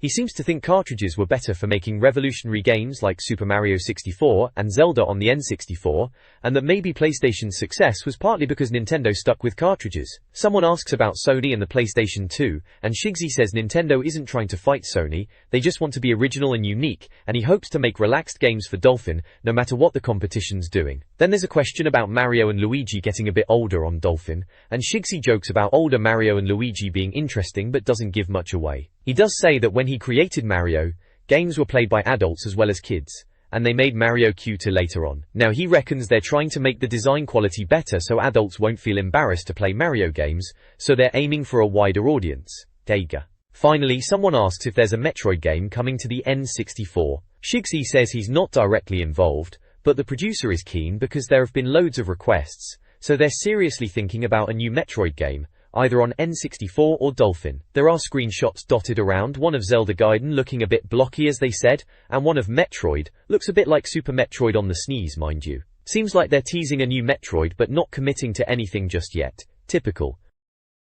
This page in the N64 mag is having a chat with old Shigsy, you know, Miyamoto. He's talking about PlayStation 2, saying Nintendo isn't focused on fighting Sony but just doing their own thing and being original, which is fair enough for them. He mentions they have more resources now so they can make more games, like a Game Boy Zelda, and they're even starting a company with Konami for the Game Boy Advance. There's a screenshot of Metroid from the original Game Boy, saying it could be good for the Game Boy Advance. Imagine that, says the caption, a bit dramatic. Then another picture of Link, like in Link's Awakening on the Game Boy, wondering if Shigsy is making the next Link character. Then it gets into the Game Boy Advance, with a reader asking why bother with it when we already have the Game Boy Color. Shigsy says it's about communication technology inside, and that Nintendo thinks better hardware means better games. They're trying to connect all their consoles together, apparently. And finally, a shot of Link from Zelda 64, calling him brilliant, and a picture of Shigsy holding the magazine, wearing an N64 controller t-shirt that they seemed very pleased to get. A bit over the top, but there you go. This page from N64 Magazine. Alright then, let's have a look. So it's a review page, looks like the latest games they've been playing. Big splash for South Park Rally, karting game with Cartman right in your face. Ace Deathmatch karting. But can it possibly be better than Mario Kart? Cheeky question. Aren't they always trying to dethrone Mario Kart? There's a screenshot. Looks a bit blocky, very N64. They mention Easter eggs, typical South Park madness. Deathmatch car. Then there's Top Gear Rally 2, remember that one? It's back and it's better than ever. Always say that, don't they? Driving sequel ever. Bit strong, lads. Screenshot shows a rally car, proper muddy track, probably good for a bit of fun, to be fair. Kakaki. Kakak. PGA European Tour Golf is there as well. Mario Golf Beater, or Dodgy Wire like? Good question. Mario Golf was pretty solid, wasn't it? Dodgy Wire like? Bit harsh if it is. Golf games, always a bit of a Marmite thing, aren't they? Asteroids. Oh aye, retro update. Crave's age-old retro update arrives in town and it's, well, you know, okay. That says it all really, doesn't it? Retro updates. Always a gamble. NBA Live 2000, basketball again. Against Acclaim's neat jam game, so is it any better? NBA Jam, now that was a laugh. These yearly sports games, always iterative, never revolutionary. Warrington Orchestra. Lastly, Castlevania 2. It's got all new levels, 2 extra characters, but is it any better than the first game? Classic question for sequels again. Castlevania, always a bit gothic and moody, wasn't it? Kakar. Right, page 52, issue 38. That's the lot. Pretty standard reviews page for the time, showcasing the new N64 releases. Nothing too groundbreaking, but enough to keep you browsing WH Smith's for your pocket money purchase back in the day. The next page is all about how N64 Magazine reviews games back in the day. It's got a section called How It Works, explaining their review process, breaking it down into essential information and, if you're in a hurry, bits. The essential information is like a quick stat sheet for a game, using Metroid 64 as an example. It tells you things like who made it, Nintendo, the cart size, 256 megabit, how many players, 1 to 4, controller pack pages, cartridge save, password save, whether it uses an expansion or rumble pack, and even when it's out in the US, UK and Japan April, May and November, and how much it cost, £40. They even mentioned the GB pack, whatever that was, Kelly. Then there's the If You're in a Hurry section, which is basically a quick scoring system using little symbols and short descriptions. They have pluses and minuses if you like this, suggesting similar games, using Mickey Mouse 64 as an example if you liked Mario, then visuals, sounds, mastery, lifespan, and finally verdict. Each of these gets a little score out of 10, like visuals getting a 9 and lifespan a 7. The overall verdict gets a percentage score, KA. Below that, it explains how the scores work, from 85% and above, which gets a star game badge only for top-notch games you see, down to 019%, which is the disaster zone, basically absolute rubbish. 8,470% is for fantastic games, 6,950% is perfectly playable but not special, and 4,920% are lazily programmed or hurriedly cobbled together. Sounds about right for the time. Some real stinkers did get released.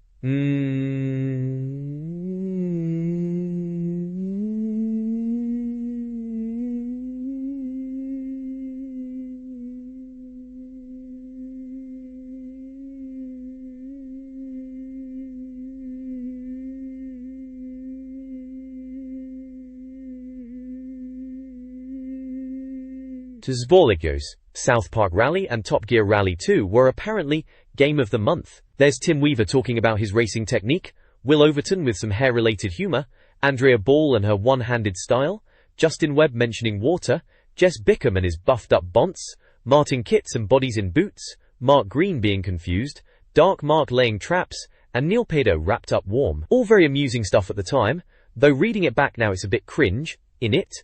But yeah, that's how N64 Magazine did their reviews. This page is from an old N64 Magazine, feels like issue 38 maybe? It's all about South Park Rally. Seems Acclaim are trying to muscle in on the kart racing scene, you know, like Nintendo started with Mario Kart 64 way back when? Spill. The article is talking about how Nintendo pretty much owned the genre and now everyone else is having a go. They mention Diddy Kong Racing and Snowboard Kids as games that tried to do something a bit different, and even Lego Racers and Penny Racers, which were alright for the younger gamers. Acclaim reckon they can do better, and are bringing South Park into the mix. They've got a little info box there, says it's a 128 megabits cartridge, 1 to 4 players, needs a controller pack to save but no rumble or expansion pack support. Coming out in Yan in the UK and US, and Japan is TBA, costing £40. Standard N64 prices back then. The screenshots show the usual South Park characters in carts. Looks a bit chaotic, which is probably the point. They mention animals wandering onto the track and bouncing off your bonnet like beach balls, and even lava levels. Proper bonkers stuff. One picture shows Mr. Hanky the Christmas poo, which is just typical South Park humor, isn't it? Another shows Cartman looking a bit vacant. They say he's concentrating on putting his face on. Right. They mention a weapon that can turn cows into instant beef stroganoff. Charming. And another bit about racing for a pair of pants. Sounds very South Park indeed. The reviewer seems a bit unsure whether Acclaim can actually pull it off, saying, have Acclaim bitten off more than they can chew? Bit cynical, but fair enough. There were a lot of average kart racers trying to cash in back then. We'll see if it was any good, I suppose. This page in the magazine is all about South Park Rally on the N64. It's got a big picture of Cartman looking rather smug on some kind of motorized bike. Those sunglasses are a bit much, aren't they? Apparently the game has a decent roster of characters from South Park, which is good because the previous game Chef's Luvshak was a bit pants in that department if I remember rightly. The review mentions that each character has a vehicle that fits their personality, like Jesus on a cloud and Chicken Lover in his van. Bit odd, but that's South Park for you. They say the animation is pretty good, with characters leaning into corners and looking concussed when they get flipped over by water bombs. Sounds like typical over-the-top South Park humor. There are a few screenshots dotted about showing the gameplay. It looks like a fairly standard kart racer but set in South Park with all the usual madcap stuff you'd expect. One screenshot mentions Mr. Hanky driving around Starvin' Marvin. That's just typical, isn't it? Another bit talks about unlocking bonus characters. You have to race like a loon to get them apparently. Overall, it seems like a bit of daft fun if you're a South Park fan, which, let's be honest, most of us probably were back then. This page delves into South Park Rally, and it's all about getting a bit competitive in the town, South Park style. They're running through a few of the game modes, starting with Rally Days, which is your basic checkpoint race. Nothing too groundbreaking there, you just need to know the map like the back of your hand. Then it moves on to Cow Days, which sounds a bit more interesting. Everyone's got mad cow disease, and you're after the antidote. Sounds like a right laugh trying to sprint away from everyone. Next up is Valentine's Day, which is a bit of a deathmatch with Cupid's bow and arrow. Sounds chaotic, especially as there's only one bow to go around. Typical South Park, really. Then they get into the power-ups in Power Up to the People. They've got your typical Mario Kart style item boxes they call C's. Select is about picking up weapons and stocking up on them. Shoot talks about the more traditional weapons like water bombs and some fart-fueled alien thing. And Sit Tight covers the delayed effect weapons like Stan's dog and the Lady of the Night. Sounds like they've packed it with the usual South Park humor and a good bit of weapon-based mayhem to spice up your races. Remember looking forward to this one? Seemed like a decent party game at the time. This page in N64 Magazine, harking back to February 2000, it's all about South Park Rally. Seems like they've dedicated a whole arena section to it. They're running through some of the levels, like spring cleaning, where the objective is nicking other racers' trousers pants, that is. A bit daft, but that's South Park, isn't it? Then there's Read a Book Day, where you're grabbing chickens instead of reading, naturally. Apparently it's a bit of a lonely level, so maybe not a highlight. Millennium New Year's Eve is up next. They say it's similar to a Cow Days level, but instead of curing BSE, you're fighting over a key. Sounds like typical South Park chaos. Then they've got a bit called Iraq on the Track, which, looking back, is a bit dodgy, isn't it? They're talking about a Saddam Hussein power-up that pops up on screen and ruins your concentration. They even mention Ayatollah Khomeini, Ho Chi Minh, and Margaret Thatcher for a sequel. Blimey, times were different then. Visually, they reckon South Park Rally's environments feel more like the South Park world than the original game. They mention destructive weapons and say it's faithful to the race to the finishes format, but is a bit more than just a Mario Kart clone, apparently from Aussie developers Tantalus. They reckon it's complex at first, but gets better once you get used to it, especially with mates around. They say it's got multiplayer deathmatch and collecting checkpoints, and being good at map reading is key. Not sure about polishing map reading skills myself, but each to their own. This page is a review of South Park Rally from back in the day, must have been around 2000. Going by the look of it, it's all about the multiplayer modes really. They reckon there are a few types, like your standard arcade race, then there's something called Ass Battle, which sounds a bit daft, and Gridiron, which is on a football pitch. They reckon Ass Battle is like Mario Kart battle mode, but with Vecchiery, well, you can imagine, like.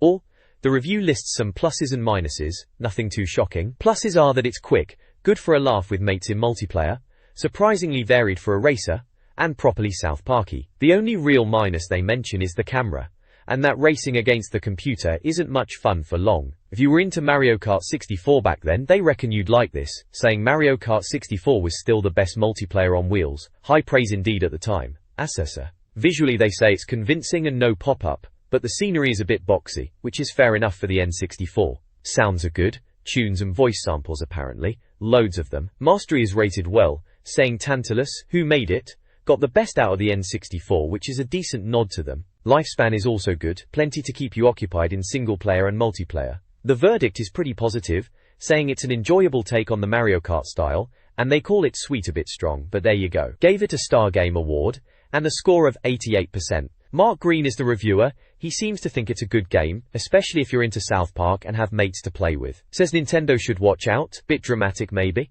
Overall, sounds like it was a decent multiplayer game for the N64 at the time, if a bit silly. This page is a review of Top Gear Rally 2 on the N64. Looks like issue 38 of N64 Magazine.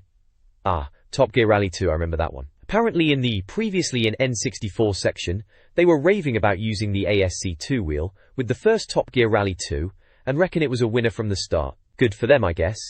The main article is splashed across the page with some screenshots. It's got a tagline about splatter mud, spray gravel, and break your dump valve. It's rallying time. Sounds a bit over the top, doesn't it? They reckon it's a good game and almost a great game. The reviewer talks about the subtle, realistic handling, and good fair turn of speed, which sounds alright. They mention it was out way back in '97, in November, and it impressed them. They do have a bit of a moan about the CPU opposition being a bit bland and just chugging around like old folks on a Sunday drive, which is a fair point, I suppose. There are some captions for the screenshots, bits like, "Look, a windmill, must be Holland then, right? Or maybe not," and "You'll find plenty of small towns dotted around." Another one says to remember to put the right tires on for snow tracks, which is a classic rally game thing. Then there's something about the navigation computer being helpful, and advice about not losing your lead if you get ahead of the others, and a tip about the top C button flipping the camera around. Standard stuff really. There's an info burst box that gives you the game details. Kemco made it. It's 128 megabit, 1 to 4 players, needs 6 pages on your controller pack, cartridge save is ticked, password save is crossed out, expansion pack and transfer pack are crossed out, rumble pack is ticked. When's it out? It's out now in the US, was coming in Feb in the UK, and TBA for Japan. Cost £40, which was probably standard price back then. They're saying it's aiming to be a benchmark for N64 racers, and better than Top Gear Rally. They reckon to beat it, TGR2 would need to be something extra special. Bold claim. They finish by saying, "Gentlemen, start your engines." A bit cliché really, but there you go. This page is about the driving school in Top Gear Rally 2 on the N64. Yeah, not exactly Gran Turismo on the PlayStation, but still, for the N64 it was pretty decent. They're saying it's like a proper driving school, with different licenses to earn, testing your skills. There's the poor tire selection license, sounds a bit dodgy, with high-performance dry tires on wet tarmac, as they say. Then there's track obstacles, /sprint, looks like navigating jumps and dips, hitting cones, that sort of thing. Hairpin cornering /rain, naturally they ramp up the difficulty with rain and tight corners. Evil this, they reckon. Following that, passing drill /national license, which seems to be about overtaking and weaving through cones. Braking snow /world license, slippery snow conditions, testing your braking, obviously. And finally, the final test/world license, which they describe as a combination of everything you've learnt in the rain. Sounds like a proper challenge, I suppose, if you were into that sort of thing in a rally game. The screenshots show the different tests, cones everywhere as usual, and the in-game speedometer. They've got little comments like, not easy at all. Turning is very hard indeed for the first one, and mind your speed on the jumps here for the second. Bit obvious really, isn't it? Then there's a bit about four-wheeled fun, mentioning the multiplayer. They say it's got 4-player multiplayer and 2-player coupe. Friend-and-friend racing action on the N64 they call it, saying it gets a bit jerky sometimes but it's fast and furious. Apparently you can ram your mate's car and try to break their suspension, which adds a bit of spice, doesn't it? They reckon the desert tracks are fast in multiplayer, their favourite. All in all, sounds like they thought it was a solid racer for the N64 at the time. This page, right, is all about Top Gear Rally 2, which I remember vaguely. They're kicking off about the fancy mud and rain effects. Reckon it's a bit daft in third person, but makes a bit more sense in first person when your windscreen gets mucky. Then there are 6 little screenshots from a level called Gurch Gully Run, Outbursts. They're basically giving you a tour of the level in these pictures. First one, it's raining. Desert turns to mud, but at least the start's straight. Second, a twisty valley bit to test your cornering. Third, a bridge, clip the side, and you're losing time apparently. Fourth, a properly annoying chicane that bends back on itself. Fifth, train tracks, watch out for burst tires. Sixth, the finish line, and they say getting first place needs practice, well duh. Tekka. The Gurch Gully Run bit says it's from the World Cup, one of the last ones, tricky with long straights and bends. There's a little box with race details mentioning things like international pro sports, farmland, midnight motors cars, clear weather, and a decent length track. It also warns that overtaking is risky. Cheers for the heads up. And it's legs not laps. Says desert tracks are slippy and to be careful you don't break anything. 4-player mode is supposedly great, fast, smooth and fun. Ace stuff apparently.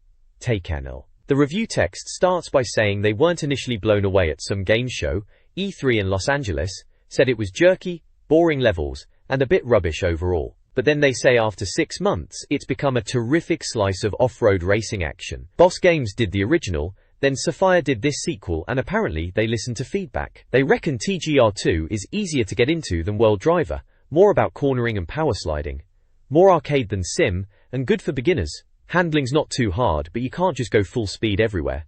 Sapphire have put in, and then it cuts off. This page is a review for Top Gear Rally 2 on the N64 back in the day. It's from one of the magazines, feels like N64 Magazine maybe? Anyway, they're giving it a massive 90%, calling it a star game, and top stuff indeed. Bit generous if you ask me, but there you go. They reckon it's the best rally game on the N64, which, to be fair, it was pretty good. They list the pluses as being accessible, but deep. Great handling, fast, engine tinkering, good multiplayer, and a training mode. All standard stuff really for a decent racer back then. The minuses are that it can be very difficult and frustrating at times, which is probably true. Some of those races could be proper nail-biters.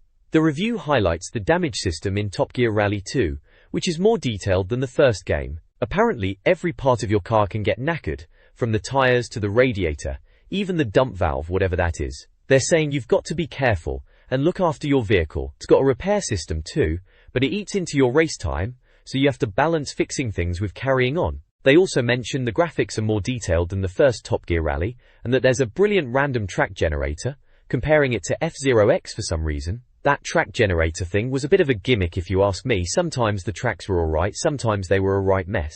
The visuals get an 8, sounds get a 7, mastery a 9, and lifespan an 8. So pretty solid scores all round. If you liked this kind of game, they also recommend World Driver Championship on the N64, saying it's a brilliant road-based Gran Turismo-alike, which is stretching it a bit, but both were decent racers in their own way. All in all, they're really hyping up Top Gear Rally 2 as a top N64 racer. Maybe a bit too much, but it was a good game, I'll give them that. This page in N64 Magazine issue 38 is having a look at PGA European Tour Golf for the N64. It seems they previewed this golf sim last month in issue 37 as well. There's a bit about a particularly nasty hole from a previous golf game review, something called the Hole of Doom at the 15th, on Portugal's Quinta do Lago course. Sounds like a proper water hazard that would swallow up your shots. They reckon they've seen scores of 5 or 6 over par on that hole, ouch. Moving on to the main review for PGA European Tour Golf, they reckon it's not the prettiest game, but it knows its golfing stuff. Which is fair enough for the N64 era. Some games were definitely prettier than others, weren't they? They even joke about Colin Montgomery not looking like his in-game version, and another golfer looking like Greg Norman in a cloud of fuzz. Sounds about right for the graphics back then. The info burst bit in the corner gives you the lowdown. It's from Infogrames, a 64 megabit cart, 1 to 4 players, cartridge save, which is always handy. Rumble and transfer packs are a no-go though. Looks like it was due out in Jan in the UK, Feb in the US, and TBA in Japan, and costing £40, which was a fair whack back then. The review itself compares it to Mario Golf, saying while Mario Golf was playable, this PGA game is a bit more traditional and serious. They're surprised it's better than Infogrames' usual efforts, and say it's based around the European Tour competition, and features golfers like Jose Maria Olazabal and Colin Montgomery, though maybe a slightly down-market version of them judging by the screenshots. Apparently it's got 4 courses, Quinta do Lago, the K Club, Kungsangen and Druids Glen, so some decent courses there. Standard golf game stuff really, swing meter, wind indicator, all the usual bits and pieces. They reckon it's better than that YLA Country Club game they slated before, saying this PGA game is solid, and more playable than Nintendo's own effort, probably referring to Mario Golf again there. Power meter and direction arrow work well, letting you curl the ball around obstacles, and choose your shot type. Sounds like a decent enough golf game for the time if you were after something a bit more serious than Mario. This page in N64 Magazine back in February 2000 is having a look at PGA European Tour Golf. They reckon it's a serious golfing sim, and they're trying to figure out if it's got more to offer than something like Mario Golf.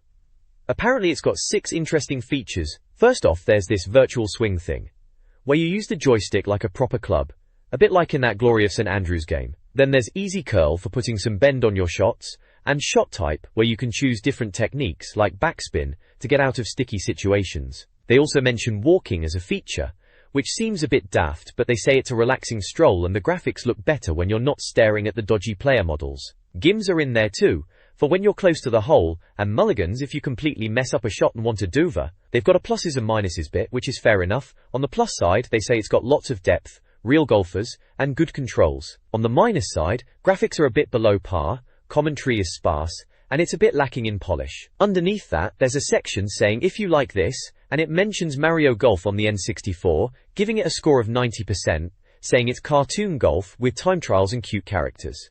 Basically saying if you like Mario Golf, maybe you'll like this more serious one. Mario Golf. Visually, they don't pull any punches, calling it a bit of a stinker, and saying the golfers don't look like who they're meant to be. They do admit the grass is alright, but the 2D trees are scary pop-up, and the players are unidentifiable. Sound-wise, it's sparse commentary and one decent tune apparently. Mastery-wise, they reckon some thought went into the controls and options, and for lifespan it's got enough holes and competitions to keep you going. The verdict is pretty generous though, despite all the moaning. They say, a decent golf game lurks beneath the rough exterior, and it's definitely worth checking out, giving it a solid 80%. So, not amazing then, but maybe worth a look if you're really into your golf games on the N64, and you're after something a bit more serious than Mario and his mates. This page from N64 Mag is taking a look at Asteroids Hyper 64. Seems like they're going down the retro revival route again, something we saw a bit of back then. They've got the pluses and minuses breakdown, you know the drill. On the plus side, if you actually like asteroids, it's that. And it's got multiplayer, which is fair enough, and they're pointing out different types of asteroids and power-ups, which I suppose is trying to spice things up a bit. Tori. On the minus side, they are calling it endlessly repetitive and ultimately tedious. Not pulling any punches there, are they? Under if you like this, they've stuck in Lilac Wars, or Star Fox 64 as the Yanks call it. Good game that, proper classic, 91% they gave it in N64 Mag. Blimey. Animal shooting action, yeah, that was a bit special back in the day on the old N64. Good gay. They've given Asteroids Hyper 64 separate scores for visuals, sounds, mastery and lifespan. Visuals get a 5, sounds a 4, mastery a 3, and lifespan a 4. Sounds like nothing special, to be honest. Verdict section is pretty brutal, calling it for retro enthusiasts only, and tiresome and repetitive, saying it should have stayed a fond memory. Ouch. They gave it 53%, that's a bit harsh, isn't it? Just over half marks.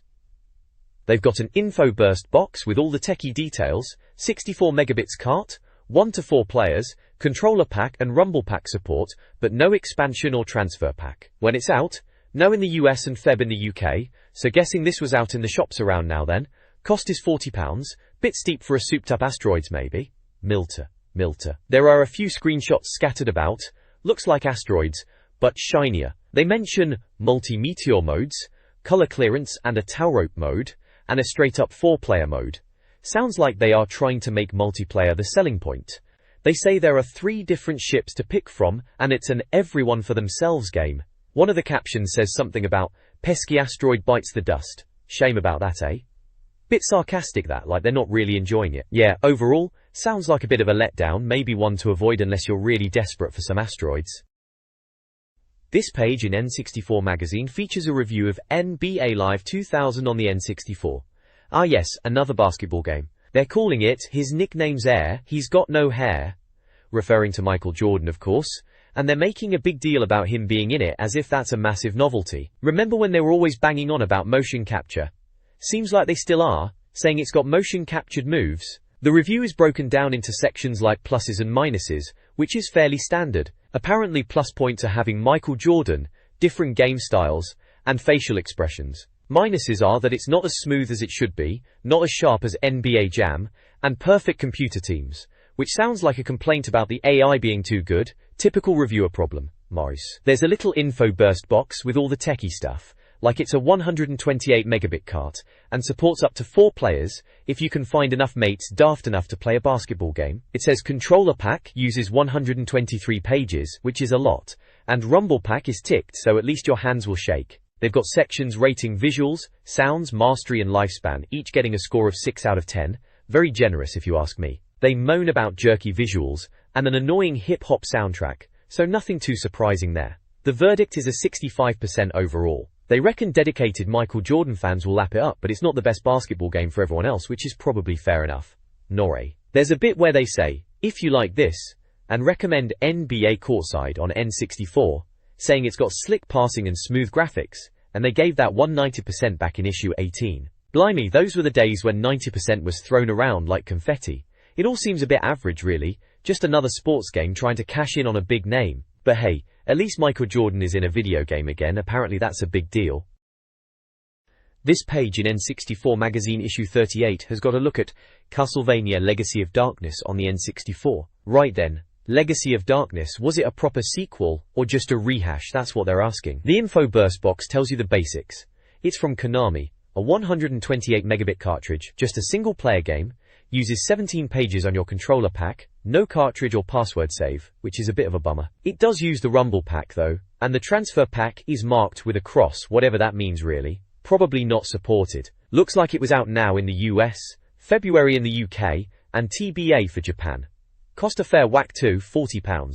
The article talks about the weapons o' war, and focuses on the 2 new characters, Cornell and Henry. Cornell, being a werewolf apparently, throws these energy blasts, and for close combat has a claw swipe move bound to the left C button. Nicely, as they say. They reckon Cornell's attacks are a bit more powerful, makes sense if he's a werewolf mind. Kaga. Then there's Henry, who's a bit of an odd one. For a game set hundreds of years ago, he's packing a pistol. Apparently, a touch of B can eliminate enemies from miles away. Very handy. Lefty gives you a whip attack, a bit like Reinhardt's they mention. There's a previously an N64 bit, talking about Henry's story, saving 6 children in 7 days, and meeting a vampire woman. Sounds a bit convoluted if you ask me. On View shows some screenshots, mentions stained glass phantoms coming back, and Spider-Woman things attacking. Yuch, quite right. Tower of Sorcery has lava everywhere, naturally. So yeah, Castlevania, Legacy of Darkness, another go at it on the N64. We'll have to see if it's any good when it actually comes out here in Feb. Seems like they're playing up the new characters and weapons anyway. This page in N64 Magazine, back in the day, February 2000 it would have been, is all about Castlevania, Legacy of Darkness on the N64. It's got a walkthrough bit at the top called In the Beginning, which is a guide to the first level, Foggy Lake. It walks you through the very start of the game, step by step, from being on a ship to dealing with lizardmen enemies. They're showing you to rotate masts, clamber up platforms, use keys, fight some sea serpent, all that sort of thing you'd expect in a Castlevania game, but in 3D. Then there's a little box out called Costume Crazy, which is a bit of fluff really, mentioning you can change the costumes of characters like Reinhardt and Carrie, but not Henry for some reason, who's stuck in his Platinum and Brown Slacks combo. Charming. Apparently it doesn't actually do anything gameplay-wise, just a visual thing. The main review piece is called Darkness, and they're talking about how Legacy of Darkness is a bit of a mixed bag. Konami, bless 'em, did take their time to make it, adding 2 new characters, Cornell and Henry, alongside Reinhardt and Carrie from the original Castlevania on the N64. They are different enough, it seems, with their own roots through the game, but the reviewer is a bit on the fence, saying if you already bought the first Castlevania, paying again for what is basically the same game with a couple of extra characters might feel a bit cheeky, and mentions the dreaded garden maze level from the first game sending poor old Tim into a whimpering state of shock. So it sounds like, despite the new bits, it's still very similar to the original game, and maybe not quite enough fresh stuff to really warrant another purchase if you had the first one. They also moan about the camera being a bit rubbish, and the gameplay being frustrating in places, so typical for the time really. 3D games were still finding their feet, weren't they? They mention the inclusion of Chainsaw Eddie, and the indestructible Ghostbusters dogs, which is nice but hint at a lot of reused content from the first game. Sounds like a solid enough game, but maybe not essential if you rinsed the first N64 Castlevania. This page from N64 Arena Magazine, it's a spread about boss monsters, calling it Monster Munch. They're focusing on Castlevania, Legacy of Darkness, and showcasing the Medusa and Harpy bosses. Apparently Medusa is straight out of Clash of the Titans, and the Harpy is like Jason and the Argonauts, bit of a retro monster movie vibe to it. They've got a little pluses and minuses section on the side. Pluses are great atmosphere, 4 characters and adventures, and that it's spooky at times. Minuses are drab, recycled levels, awful camera, and nasty jumping. Yeah, sounds about right for some N64 games. Didn't always get the camera right, did they?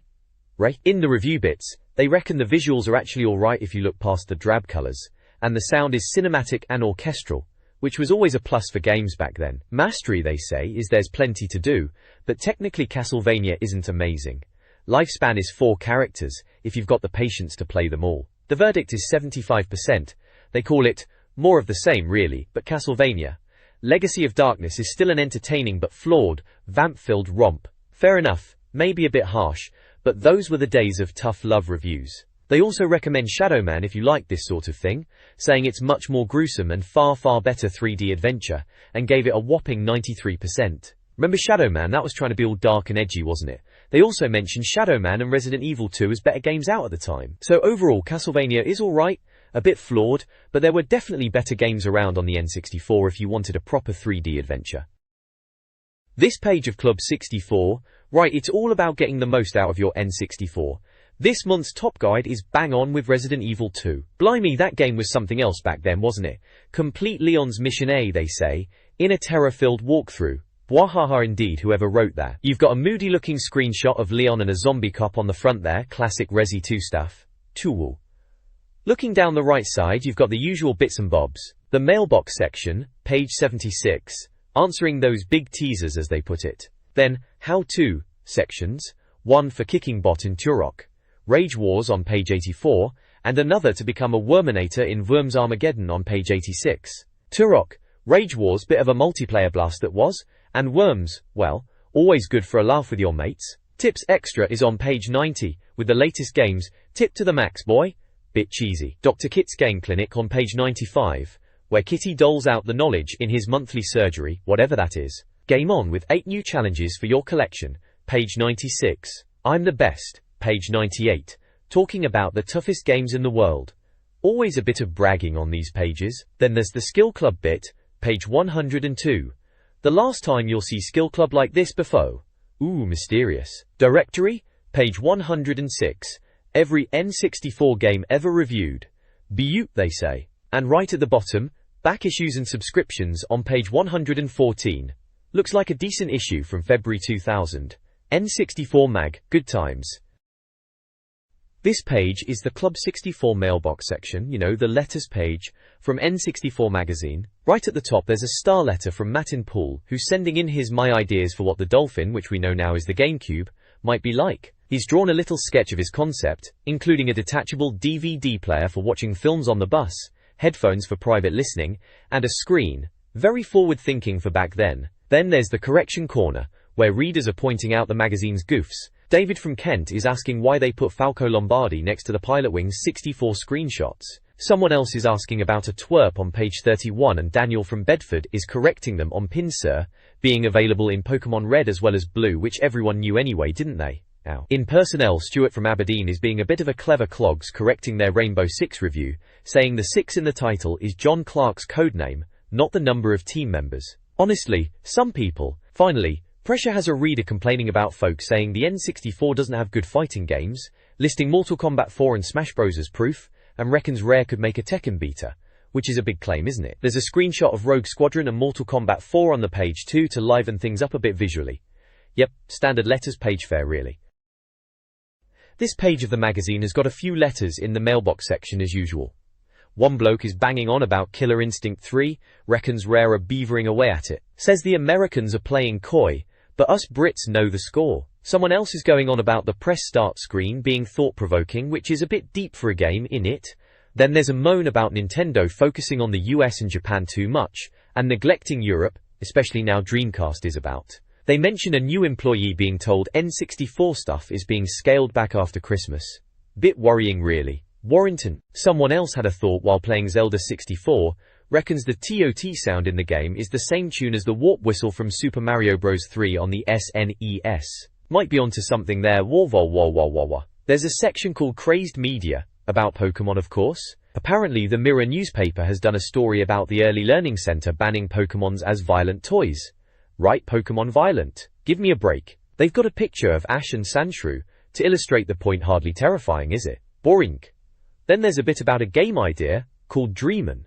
Sounds a bit grim. It's set in a maximum security prison, apparently using the GoldenEye engine and Turok 2 weapons, with psychopathic hybrids and Shadow Man and Resident Evil influences. Levels in labs, shaft tunnels, and power plants. A bit dark, even for me. Finally, there's an idea for a game called Super Smash Bros. Party Kart 64, which is basically Mario Kart meets Smash Bros. You could pick Mario, Link, Pikachu, Donkey Kong and all sorts to racing karts, then have golf and beat-em-up bits too, with levels based on Mushroom Kingdom, Cerulean City, Hyrule, and Donkey Kong Island. Sounds a bit mad but could be a laugh. There's a picture of Bowser in a cart to give you an idea. Oh, and there's a newspaper clipping saying, Toy Store bans 2 violent Pokemons. Madness. And a top 10 toys tipped for Xmas's list. Pokemon is number 1, naturally, then Furby, Beanie Babies, WWF wrestling figures, Tweenies, Action Man, Barbie, Star Wars, Bounce Around Tigger, and Cindy. Bit of everything there then. This page of N64 Magazine, we're in the Mailbox Club 64 feet section, looks like a bunch of reader letters, and the editor, probably Ed, giving his 2 pence worth. First up are the bonus letters, bit of a mixed bag here. Someone called Ben Lafferty from Liverpool is telling computers to go away. Bit dramatic, innit? Ed's reply is just, thanks for the warning, Dad. Then there's Mohammed Hamadawi declaring himself king of Nintendo. Queen surely, mate? Andy Pallett is asking Ed what he's on about. Classic. Stuart Taylor is just happy about a release. No idea what though, Ed just says obviously. Gareth Howe has a bad taste in his mouth, and Ed suggests tomato juice. Very helpful. David Jones makes a Roman bath joke, falls flat with Ed. Tim Weaver is pondering if someone's a traitor or genius. Ed calls it one of the great questions of our time. Richard Dyson says, don't save your game.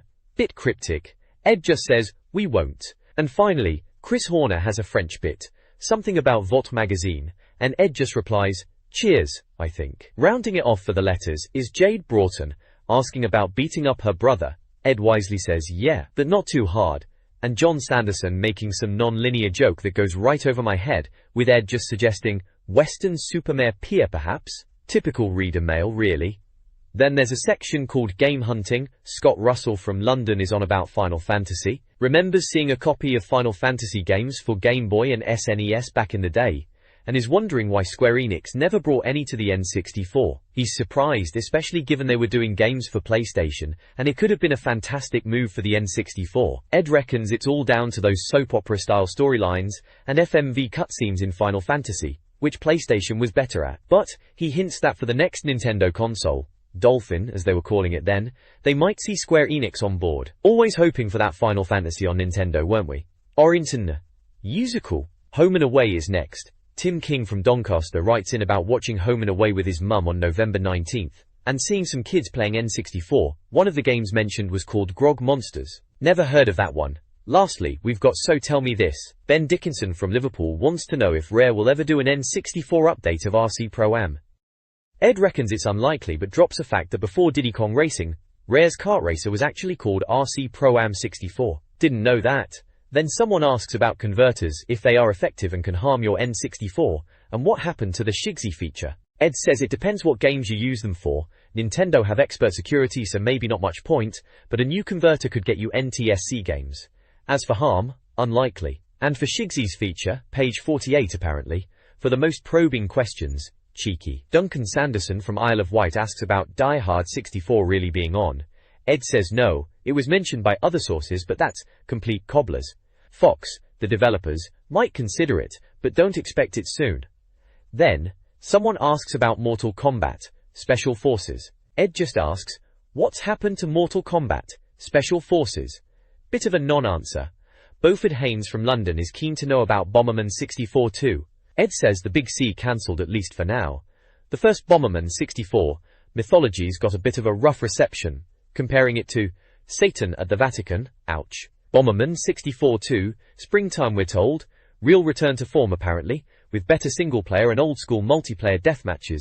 Already scored well in Japan apparently. Sam Hartland from North Yorkshire is asking about Mission Heigenshi, Impossible 2. He read the mini preview last month but it sounded unsure. Ed says Infogrames confirmed it last year using the Outcast engine, to be released near the film, but just before last month's preview, they sounded less sure. So either it's not coming, or more likely they'll make it for Dolphin. Another Dolphin mention. Lastly, Tony Rowley from Lincoln asks about Turok 3, an Iguana UK secret projects. Ed says watch this space for Turok 3, and guesses Iguana's secret projects are another comic book creation. There's also a little screenshot with text, the key to the door in the statue of Hero. Looks like a puzzle clue for some game. Right at the bottom it says to send questions to, so tell me this. N64 Magazine address in Bath. That's your lot for this page, a good old reader questions page. Typical stuff for the time. Always wondering what was coming next for the N64, and what this Dolphin thing was going to be. This page from Club 64, issue 38, is all about Resident Evil 2 on the N64. Remember that old gem? Headline screams, how to beat Leon's Mission A. It's got a big picture of what looks like Birkin's final form.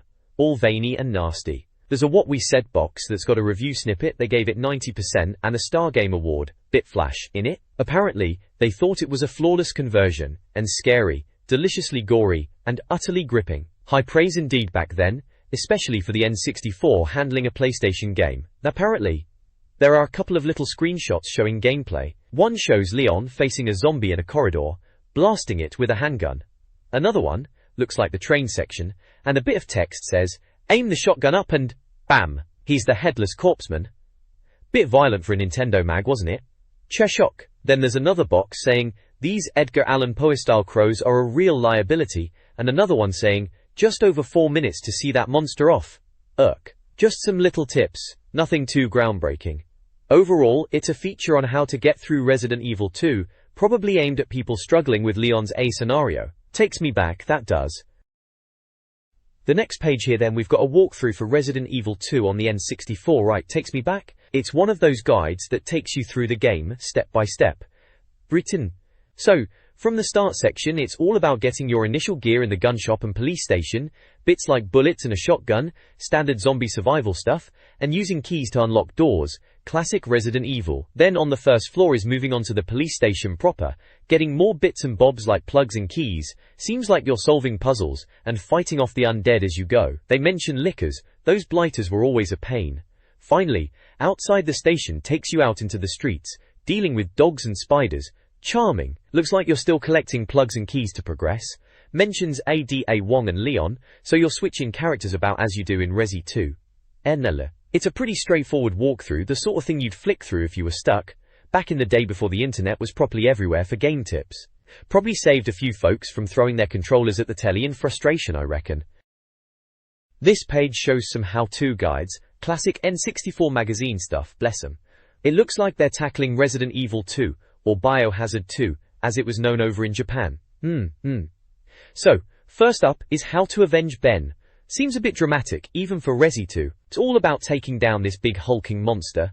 Looks a bit like a tyrant fella, but maybe a bit uglier. They're saying if your health is alright, you can just stand your ground and blast it with a shotgun, classic run, and gun strat. Apparently it also sends out smaller critters, which is just lovely, isn't it? Nice of it to share. Nor right. Next we've got How to Kill Off the Croc. Ah yes, the giant alligator in the sewers. Good times.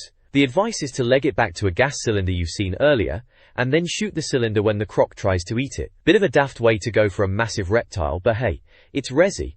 They even make a joke about making handbags out of it for your mum. Charming. Then there are sections in the sewers and after killing the gator. So it's all sewer-based fun. In the sewers, bit is about putting a plug in to unlock a door, meeting Ada Wong, classic femme fatale, and finding some magnum rounds and shotgun shells in a locker. Standard resi fare really, rummaging around for ammo in every nook and cranny. They also mention following Annette Birkin and getting more goodies like a wolf medal and shotgun shells. Sounds like a right puzzle solving and zombie blasting session down there. After killing the gator continues in the sewers, saying to rescue Ada and pick up an ink ribbon.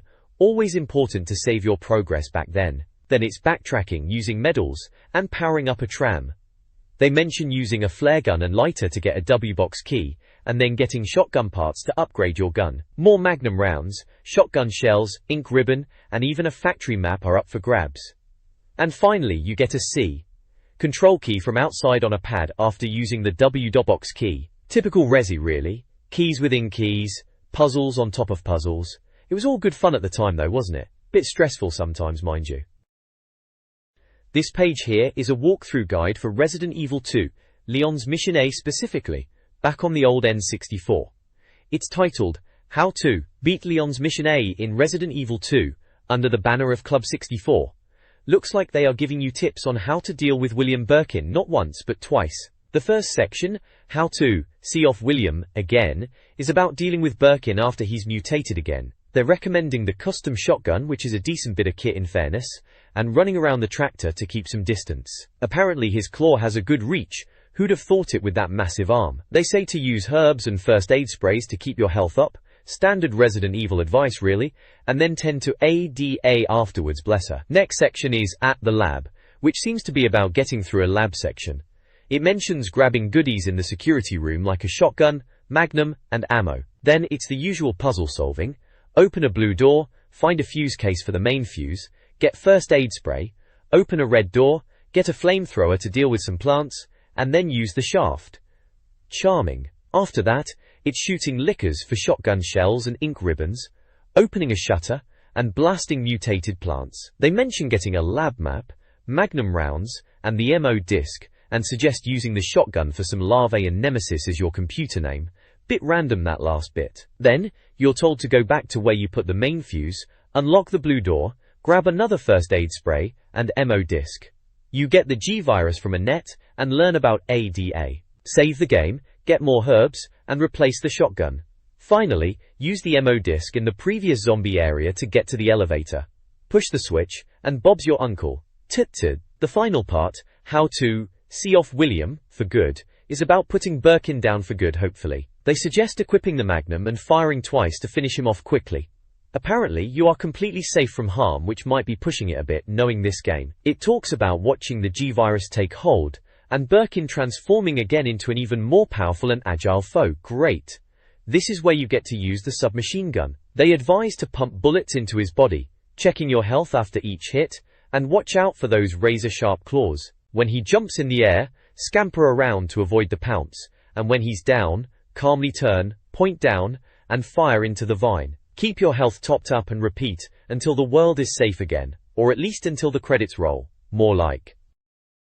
This page is all about getting to grips with the weapons in Turok Rage Wars on the N64. It's got a big title that says, How to Kickbot in Turok RA, which is a bit of alright, and then a section on basic weapons. They're running through a few of the guns, like the Mag 60, saying it fires in bursts, and 3 should take someone down. Then there's the minigun, which eats ammo like no tomorrow but wrecks shop. The assault rifle is apparently useless in the primary fire mode, but the secondary fire is devastating. Good to know. They mention the shotgun is point blank only, and the tech crossbow, which is like a standard weapon but better than the one in the original Turok 2. Finally, there is the plasma rifle with a sniper mode. Down in the corner there's a What We Said box.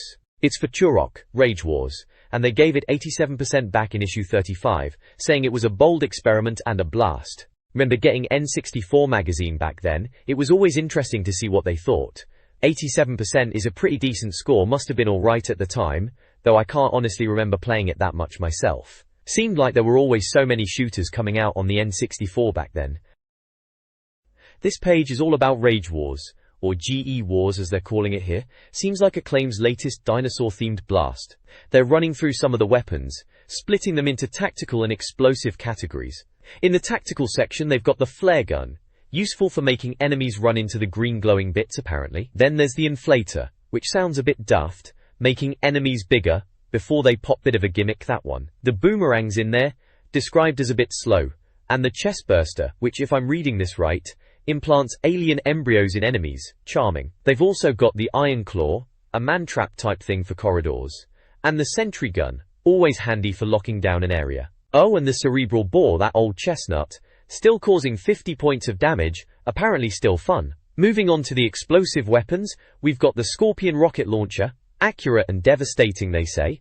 Grenade launcher is next, standard fare, good for corners. And finally, napalm gel, which sounds like sticky firebombs, useful for mining areas. All in all, seems like your typical late 90s shooter weapon roster, nothing too revolutionary, but probably does the job for blasting dinos.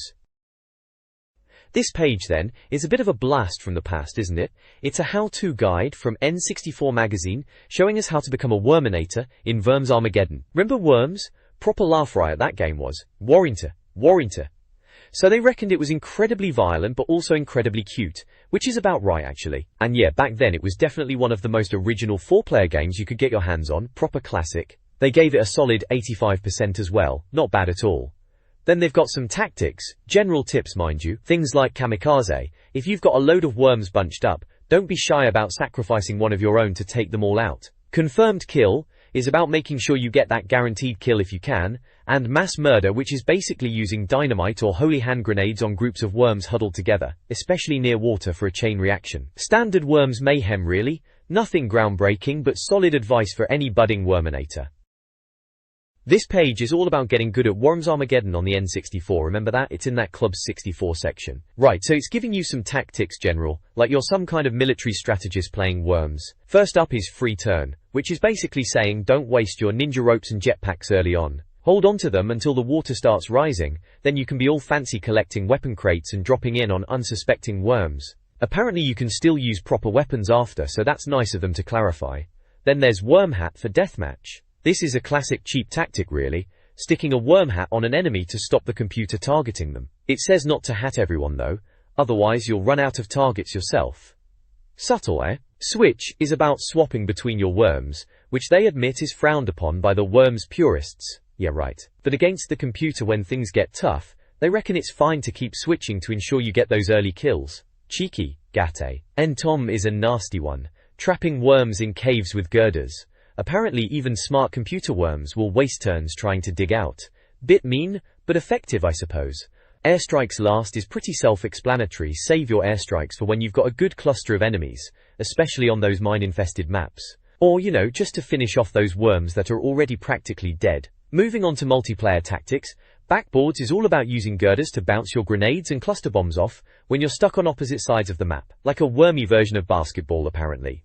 Practice those rebound shots for perfect aim they say. Platforms is a sneaky one. Building a girder platform high up in the air to make a sniper worm. Only works if your mates haven't got homing missiles or you've all agreed to be gentlemen and not use the really nasty stuff. Good luck with that in Worms. Finally, skimming, which is about bouncing grenades and bazookas across the water. Apparently, it's the best way to hit those tricky low targets. You can even skim worms themselves with powerful explosives if they're standing near the water. Ultimate humiliating death they call it. Bit dramatic. Oh, and there's a cheats section too, telling you how to unlock cheats by winning gold medals in training mode. Gold in basic training gets you blood on mode. Sheep racing gets you aqua sheep. Rifle and artillery ranges give you shotgun and grenade upgrades. And crazy crates gives you sheep in every weapon crate. If you manage gold on everything, you get full wormage for elite deathmatch rank. Sounds like a lot of effort for some cheats, but back then, you know, we probably would have bothered. This page of N64 Magazine is giving us some top tips for Worms Armageddon. Remember Worms? Proper laugh with your mates, especially after a few cans. It's got a how-to club section which is classic N64 Mag style. This one is about high damage techniques. They're going through ways to really mess up your wormy opponents. First, it suggests wedging grenades to maximize damage. Bit cheeky. Then, using crates and barrels to your advantage. Everyone knows that, really, but fair enough. And finally, chain reactions to knock worms into the water. Drowning was always the most satisfying way to get rid of them. Then there's special weapons, pointing out the icon showing your special weapon. They recommend the flamethrower and holy hand grenade. Flamethrower was decent for roasting worms in corners, and the holy hand grenade, well, that's just iconic, isn't it? 5. The dark side section talks about digging tunnels to survive and get the drop on enemies. Bit cowardly, maybe, but sometimes you had to get strategic, especially against the computer when it was cheating. See. Lastly, weapon sets explains how you get different weapons as you rank up in deathmatch mode. Apparently you get new game types and bonus weapons as you get better. They even mention a retro mode, which is a bit of a throwback. Seems like they're encouraging you to get good at deathmatch to unlock more stuff. Looking at the screenshots, it's all classic. Worms, mayhem, worms getting blown up, falling in the water, the usual carnage. Ah, simpler times, wasn't it? Worms Armageddon. Still good for a laugh even now. This page of tips EXT in the magazine is covering cheat codes for a couple of games. First up, it's Xena, Warrior Princess. Remember that one? It was alright, sort of a 3D beat-em-up, based on the TV show with Lucy Lawless. They've got a bunch of daft cheat codes here, like red clown noses and big heads and feet. Typical stuff for back then, eh? Then there's the usual invisibility and one-hit death cheats, and even one to make the arenas icy, which sounds a bit pointless. And they've got one called Play with Despair, to play as that big horn demon character. Might be a bit of fun, actually. Then they move on to Fighting Force 64. Now that was a decent brawler, a bit like Streets of Rage in 3D, wasn't it? They're talking about using handlebars as weapons in the lift level, which sounds chaotic in a good way. And flare guns. Who doesn't love a good flare gun? They've got cheat codes for that one too. Apparently you can get to a character select screen by holding a bunch of buttons at the title, and that makes you invincible, and level selects the level for you. Very handy for skipping the rubbish bits. There's also info on getting extra weapons and more ammo. They mention special moves too, saying they weren't in the manual, which is a bit cheeky. And if you're playing as Smasher, you can apparently grab a car engine as a weapon. Now that sounds properly mental, doesn't it? Good times. This page in the mag is all about readers' top tips, you know, the kind of stuff you'd scribble down from the letter pages. It's headed up, Readers' Top 15 Tips and Cheat of the Month, and they're giving away a Macapad and a pin badge, which, alright, in the year 2000, that's not bad. Kicking off with number 1, it's Zelda 64, or Ocarina of Time as we properly know it. Bit of a weird one, involving bugs and bombchus. Apparently if you play Saria's song to a bombchu after it disappears, Link's head explodes. Sounds a bit rum if you ask me. But there you go, Greg Holdham from Lancashire swears by it. Then FIFA 99 is next. Tip number 2. Sell your suspended players cheap and buy them back. Classic dodgy transfer dealings, eh? Mario Party is number 3. Some Piranha Plant game tip for extra coins. Sounds like a minigame thing. Akare. Tip number 4 is Vigilante 8. In the casino level you can fly the blimp. Kevin Isley from Greece thought that was worth sharing. Command and Conquer at number 5. Obvious really. Build more power plants for more ion cannons. Cheers Paul Cannon. Zelda 64 again at number 6. Someone called Steve Booth from Manchester wants you to give a Kakariko village cuckoo a beating, and then look down the well to see disappearing cuckoos. Bit cruel to the chickens, but alright. Mnokos. F1 World Grand Prix tip number 7. Hold A after the 4th red light for a boost. Kevin Whitaker from Hull gave that one in. Superman at number 8. You can play multiplayer on your own by quitting and pressing buttons at the menu. Rachel Burns from Derby with that gem. Silicon Valley at number 9. Desert boxing level. Jump on your opponent against the ropes. Sounds a bit glitchy. Richard Lindsay from Cumbria figured that one out. Monster Truck Madness 64 at number 10. Hold buttons at the title screen for a horn sound. Martin Brown from Basildon, cheers for that. GoldenEye 007 at 11. Sniper rifle always zooms. Select the rifle, hold R and bottom C after the sight has zoomed out. Lee Grimmett from Didcot with that bit of info. FIFA 99 again, number 12, 433 formation, run your centre forward into the keeper. Matthew McDonald from Yorkshire, cheers mate. GoldenEye 007 again, number 13, easy way to kill Jaws in Aztec, crouch and run close, because the gun is so long. Chris Bolt from Cornwall, right you are. WWF Attitude at number 14, create a player tip for a specific looking wrestler. Hairy skin, skin color 1, big eyes, thin nose 4, lipstick smile 1, short hair 4, glasses, UK shirt logo, plain shorts and socks.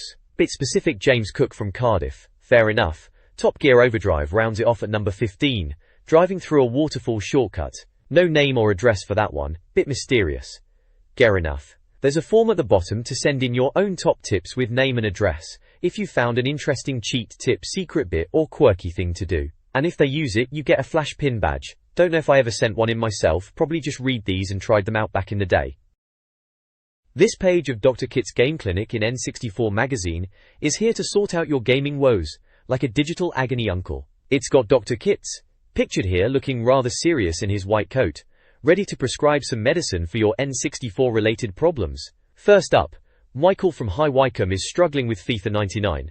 Bless him, probably wants to play as the Atlanta attack team. Dr. Kit, ever so helpful, tells him to just play as Brazil in pro mode and win a cup. Simples. Valve. Then we have young Daniel from Glamorgan, tearing his hair out over Super Mario 64. Seems he's got 119 stars and is missing the 15th secret one. Dr. Kit calmly suggests revisiting Princess Peach's slide and getting under 21 seconds. Good luck with that, Daniel, that slide was a pain. Mari Musum in Norway is asking about gold and silver arrows in Zelda Ocarina of Time. Of course they don't exist, Mari, it's the light, fire and ice arrows you're thinking of. Dr. Kit tells her how to get the fire arrows by shooting at the sun in Lake Hylia. Remember doing that? Classic, Beedles. Sean Curran from Londonderry is having trouble with WCW/NWO Revenge. Remember that wrestling game? Turns out there are loads of hidden characters and cheats. Dr. Kit reels off a list of how to unlock wrestlers like Kidman, Kaon, Mortis, Kurt Hennig, and even Rowdy Roddy Piper. You even get to play as that wrestler AKI from THQ if you press bottom C.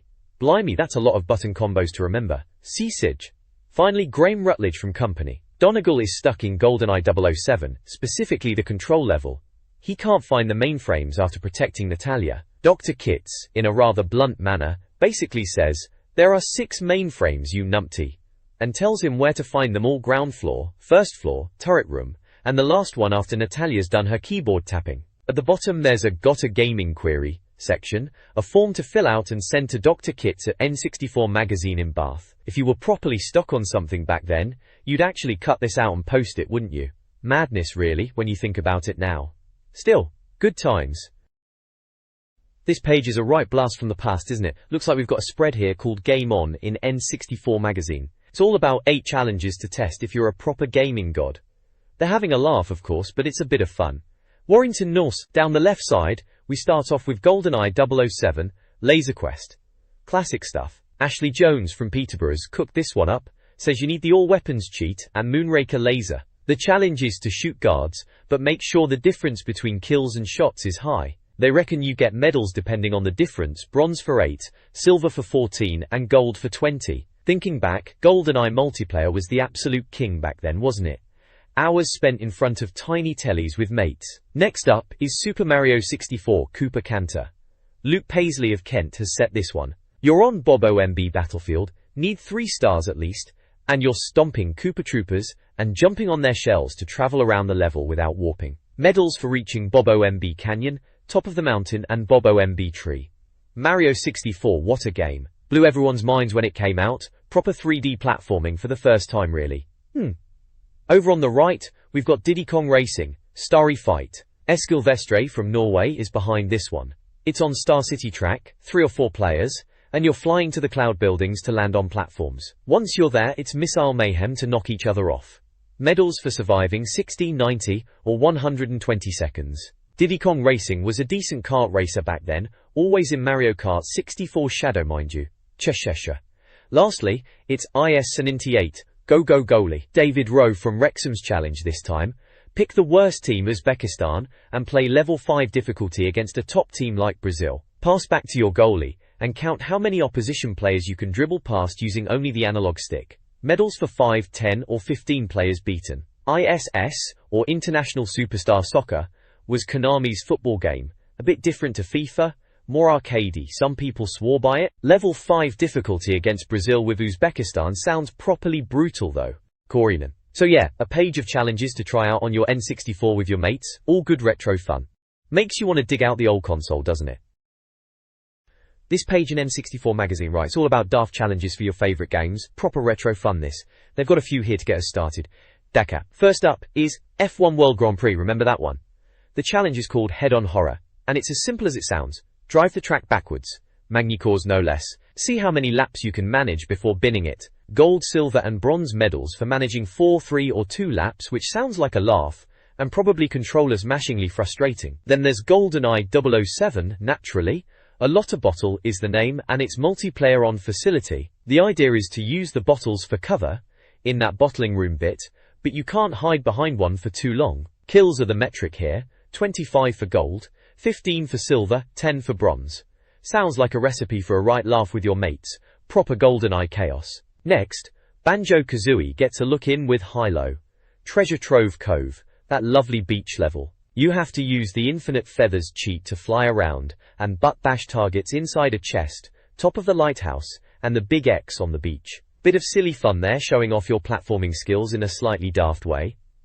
Finally, Zelda 64, Longshot Larks. This one's in Kakariko Village. Use the longshot and hover boots to get onto the roofs of all the houses, except for the bazaar apparently. Medals for all houses, 5 and 3 houses. Always good to explore Hyrule in weird ways, isn't it? And then at the bottom it's your turn to come up with your own wacky ideas. They want readers to send in challenges for games, especially Donkey Kong 64, Jet Force Gemini, Super Smash Bros, and WWF WrestleMania 2000. If they like yours, you get your name in the mag and a pin badge. Fancy that? So yeah, get your thinking caps on and come up with something daft. They're waiting for your ideas at N64 Magazine in Bath. Good stuff. This page from the magazine. It's all about proving you're the best gamer, isn't it? Right at the top, it's boasting about Mario Golf Times, and mentioning the usual suspects back then like F1, Wipeout, and Beetle Adventure Racing.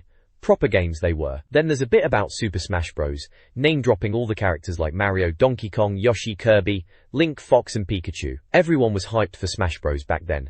A proper party game that was scurry. Then we've got a star performance section. Bit of a random one, about some family from New Zealand who are apparently good at 1080 degrees snowboarding on the Crystal Lake course. The Barrow family they're called, Philip, Andrew, Mum, Dad, Stephanie and Keith. All getting in on the action.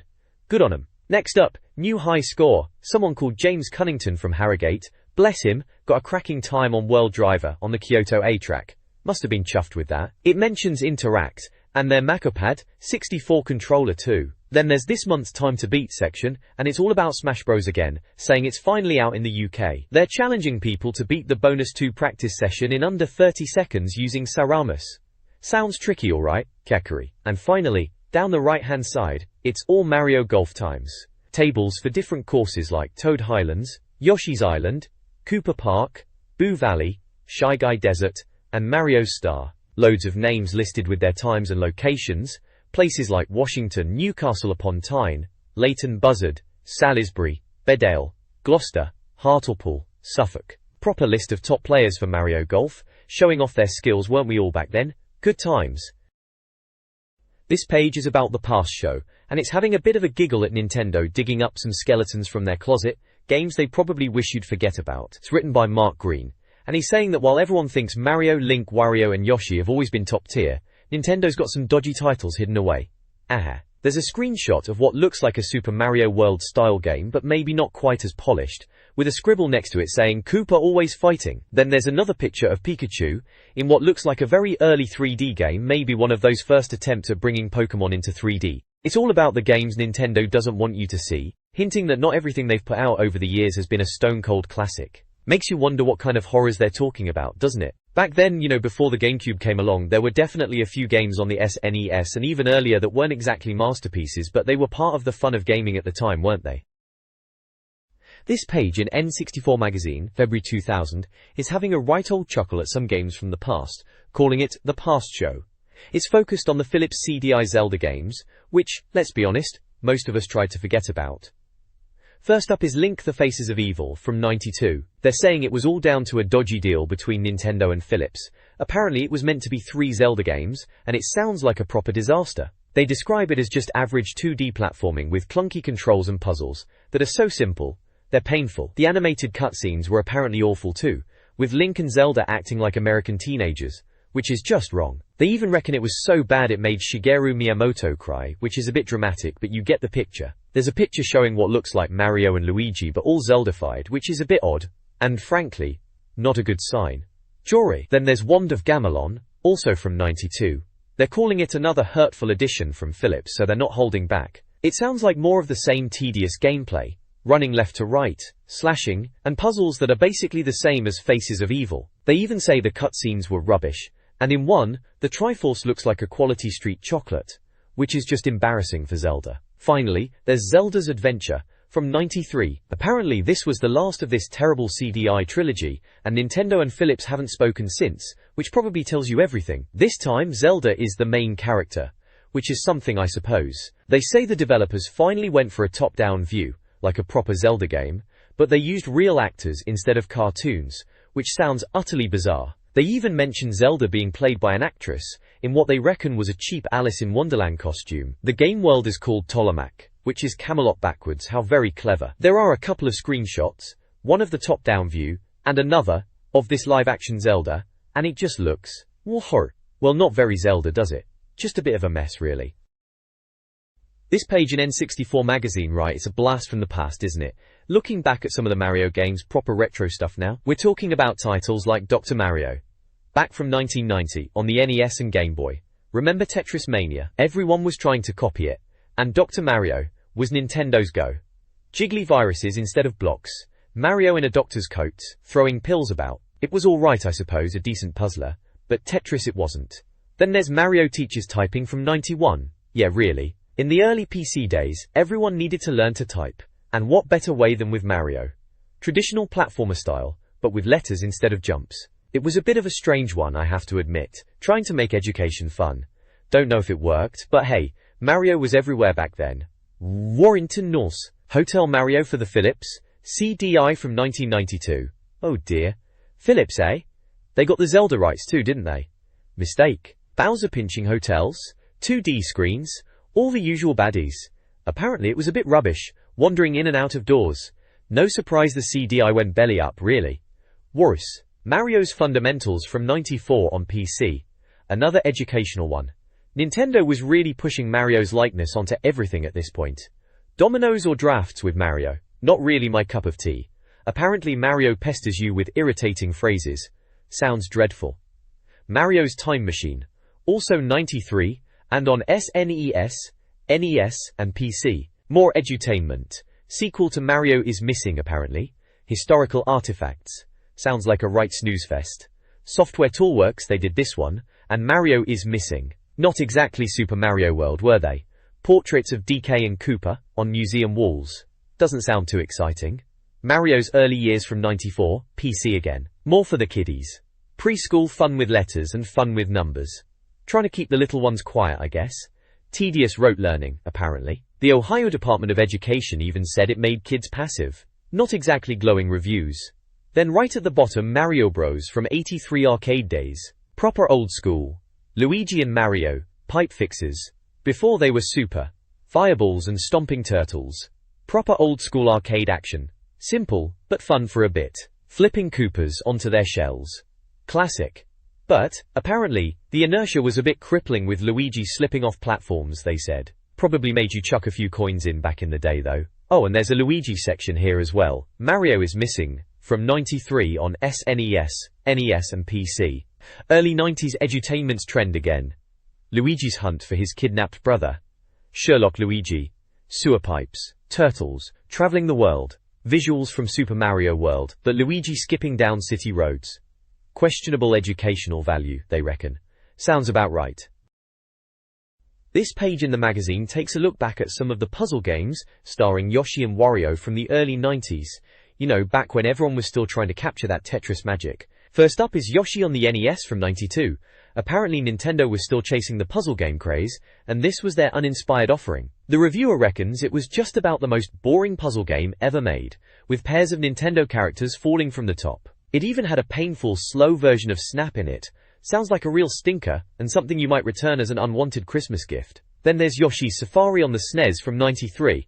This one was supposed to be the big game for the Super Scope light gun. Apparently strapping that plastic bazooka to your shoulder wasn't much fun, but riding Yoshi through the jungle was alright. It had chunky Mario villains, but the game was over pretty quickly, after about 20 minutes of blasting Koopa Troopers and Shy Guys. Apparently the best bit was taking pot shots at the back of Yoshi's head, which is a bit cheeky. Warrington New.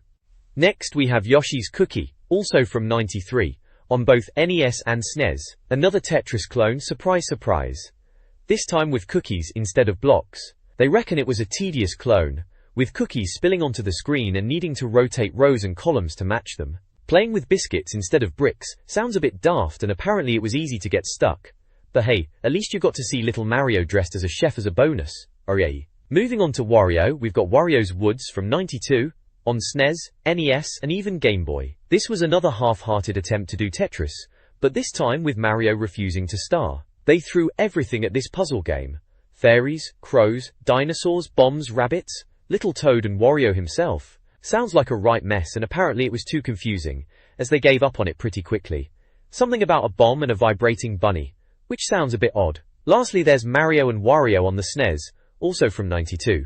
This was Nintendo trying to copy Lemmings, apparently envious of Psygnosis' success. In this one, Mario's got a bucket dropped on his head by Wario, and you have to stop him from stumbling into spikes by creating and dissolving blocks. The reviewer thought Mario was a bit of a dunce, and that the level designers must have been on holiday. They reckon the screens were boring and repetitive, and the cartoon visuals were sub-NES quality. Apparently the worst bonus stage was smacking Wario on the head with a fairy wand, which sounds a bit rubbish and helped kill the game. So yeah, a real mixed bag of puzzle games, starring everyone's favorite green dinosaur and his greedy rival.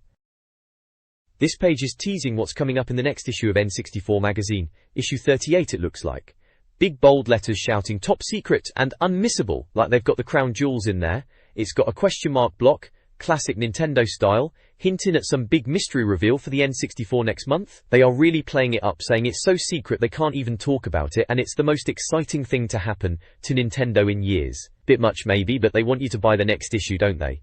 They're billing themselves as the UK's best-selling independent N64 Magazine too. Guess we'll have to wait until next month to find out what all the fuss is about. Probably some game announcement or something. This page, issue 39, looks like it's trying to pack in as much as possible. Bless them. They're shouting about even more pics for Zelda Gaiden, which I think was Majora's Mask over here, wasn't it? Elbel, Super Mario Adventure, and ISS Millennium, which was Konami's footy game, back when they were still good. Elbel. Then there's a reviewed section. Nuclear Strike, Top Gear Hyperbike, and Taz Express are all featured. I remember Nuclear Strike being alright, bombing about in a helicopter. Top Gear Hyperbike, well, Top Gear games were 10 a penny, weren't they? And Taz Express, yeah, that Taz game. Up in the top right, they're teasing what's coming next month in Planet Game Boy, with blurry screenshots of what looks like a boxing game. Knockout Kings 2000 and International Karate Plus some Pokemon bits and bobs for red, blue and yellow. Gotta catch 'em all, even back then, eh? There's a new Skill Club Millennium section, promising the biggest guides to the biggest games, tons of new tips and cheats, the best special investigations, and loads of prizes.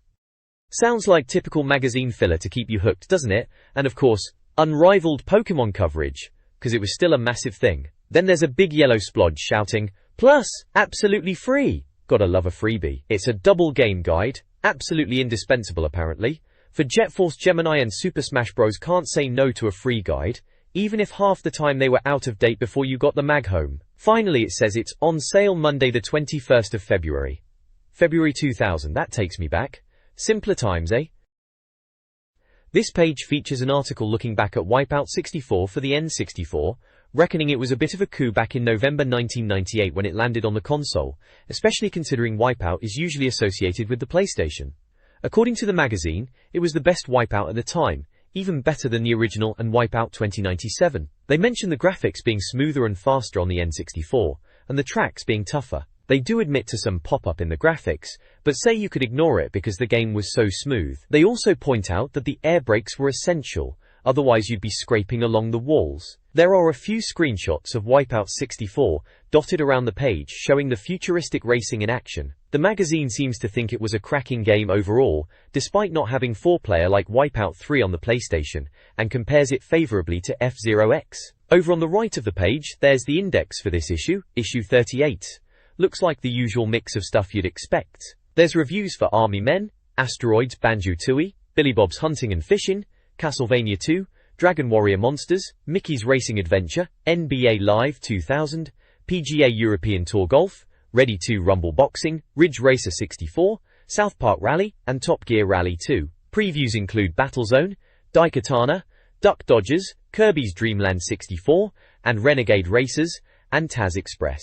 Then there's some how-to guides for Resident Evil 2 and Worms Armageddon, and even one for getting bananas in Donkey Kong 64, which sounds a bit daft. There's also sections like Ask Shigsy, Game Boy Gallery, Game Boy Guide, Club 64, Skill Club 64, Game On, The Past Show, and Tips Extra. Right at the bottom it mentions a Zelda Gaiden Special Investigation, which sounds intriguing, and it tells you when the issue is on sale, and when the next one is out, Tuesday the 25th of January, and Monday the 21st of February respectively. So yeah, standard issue really, packed with N64 stuff.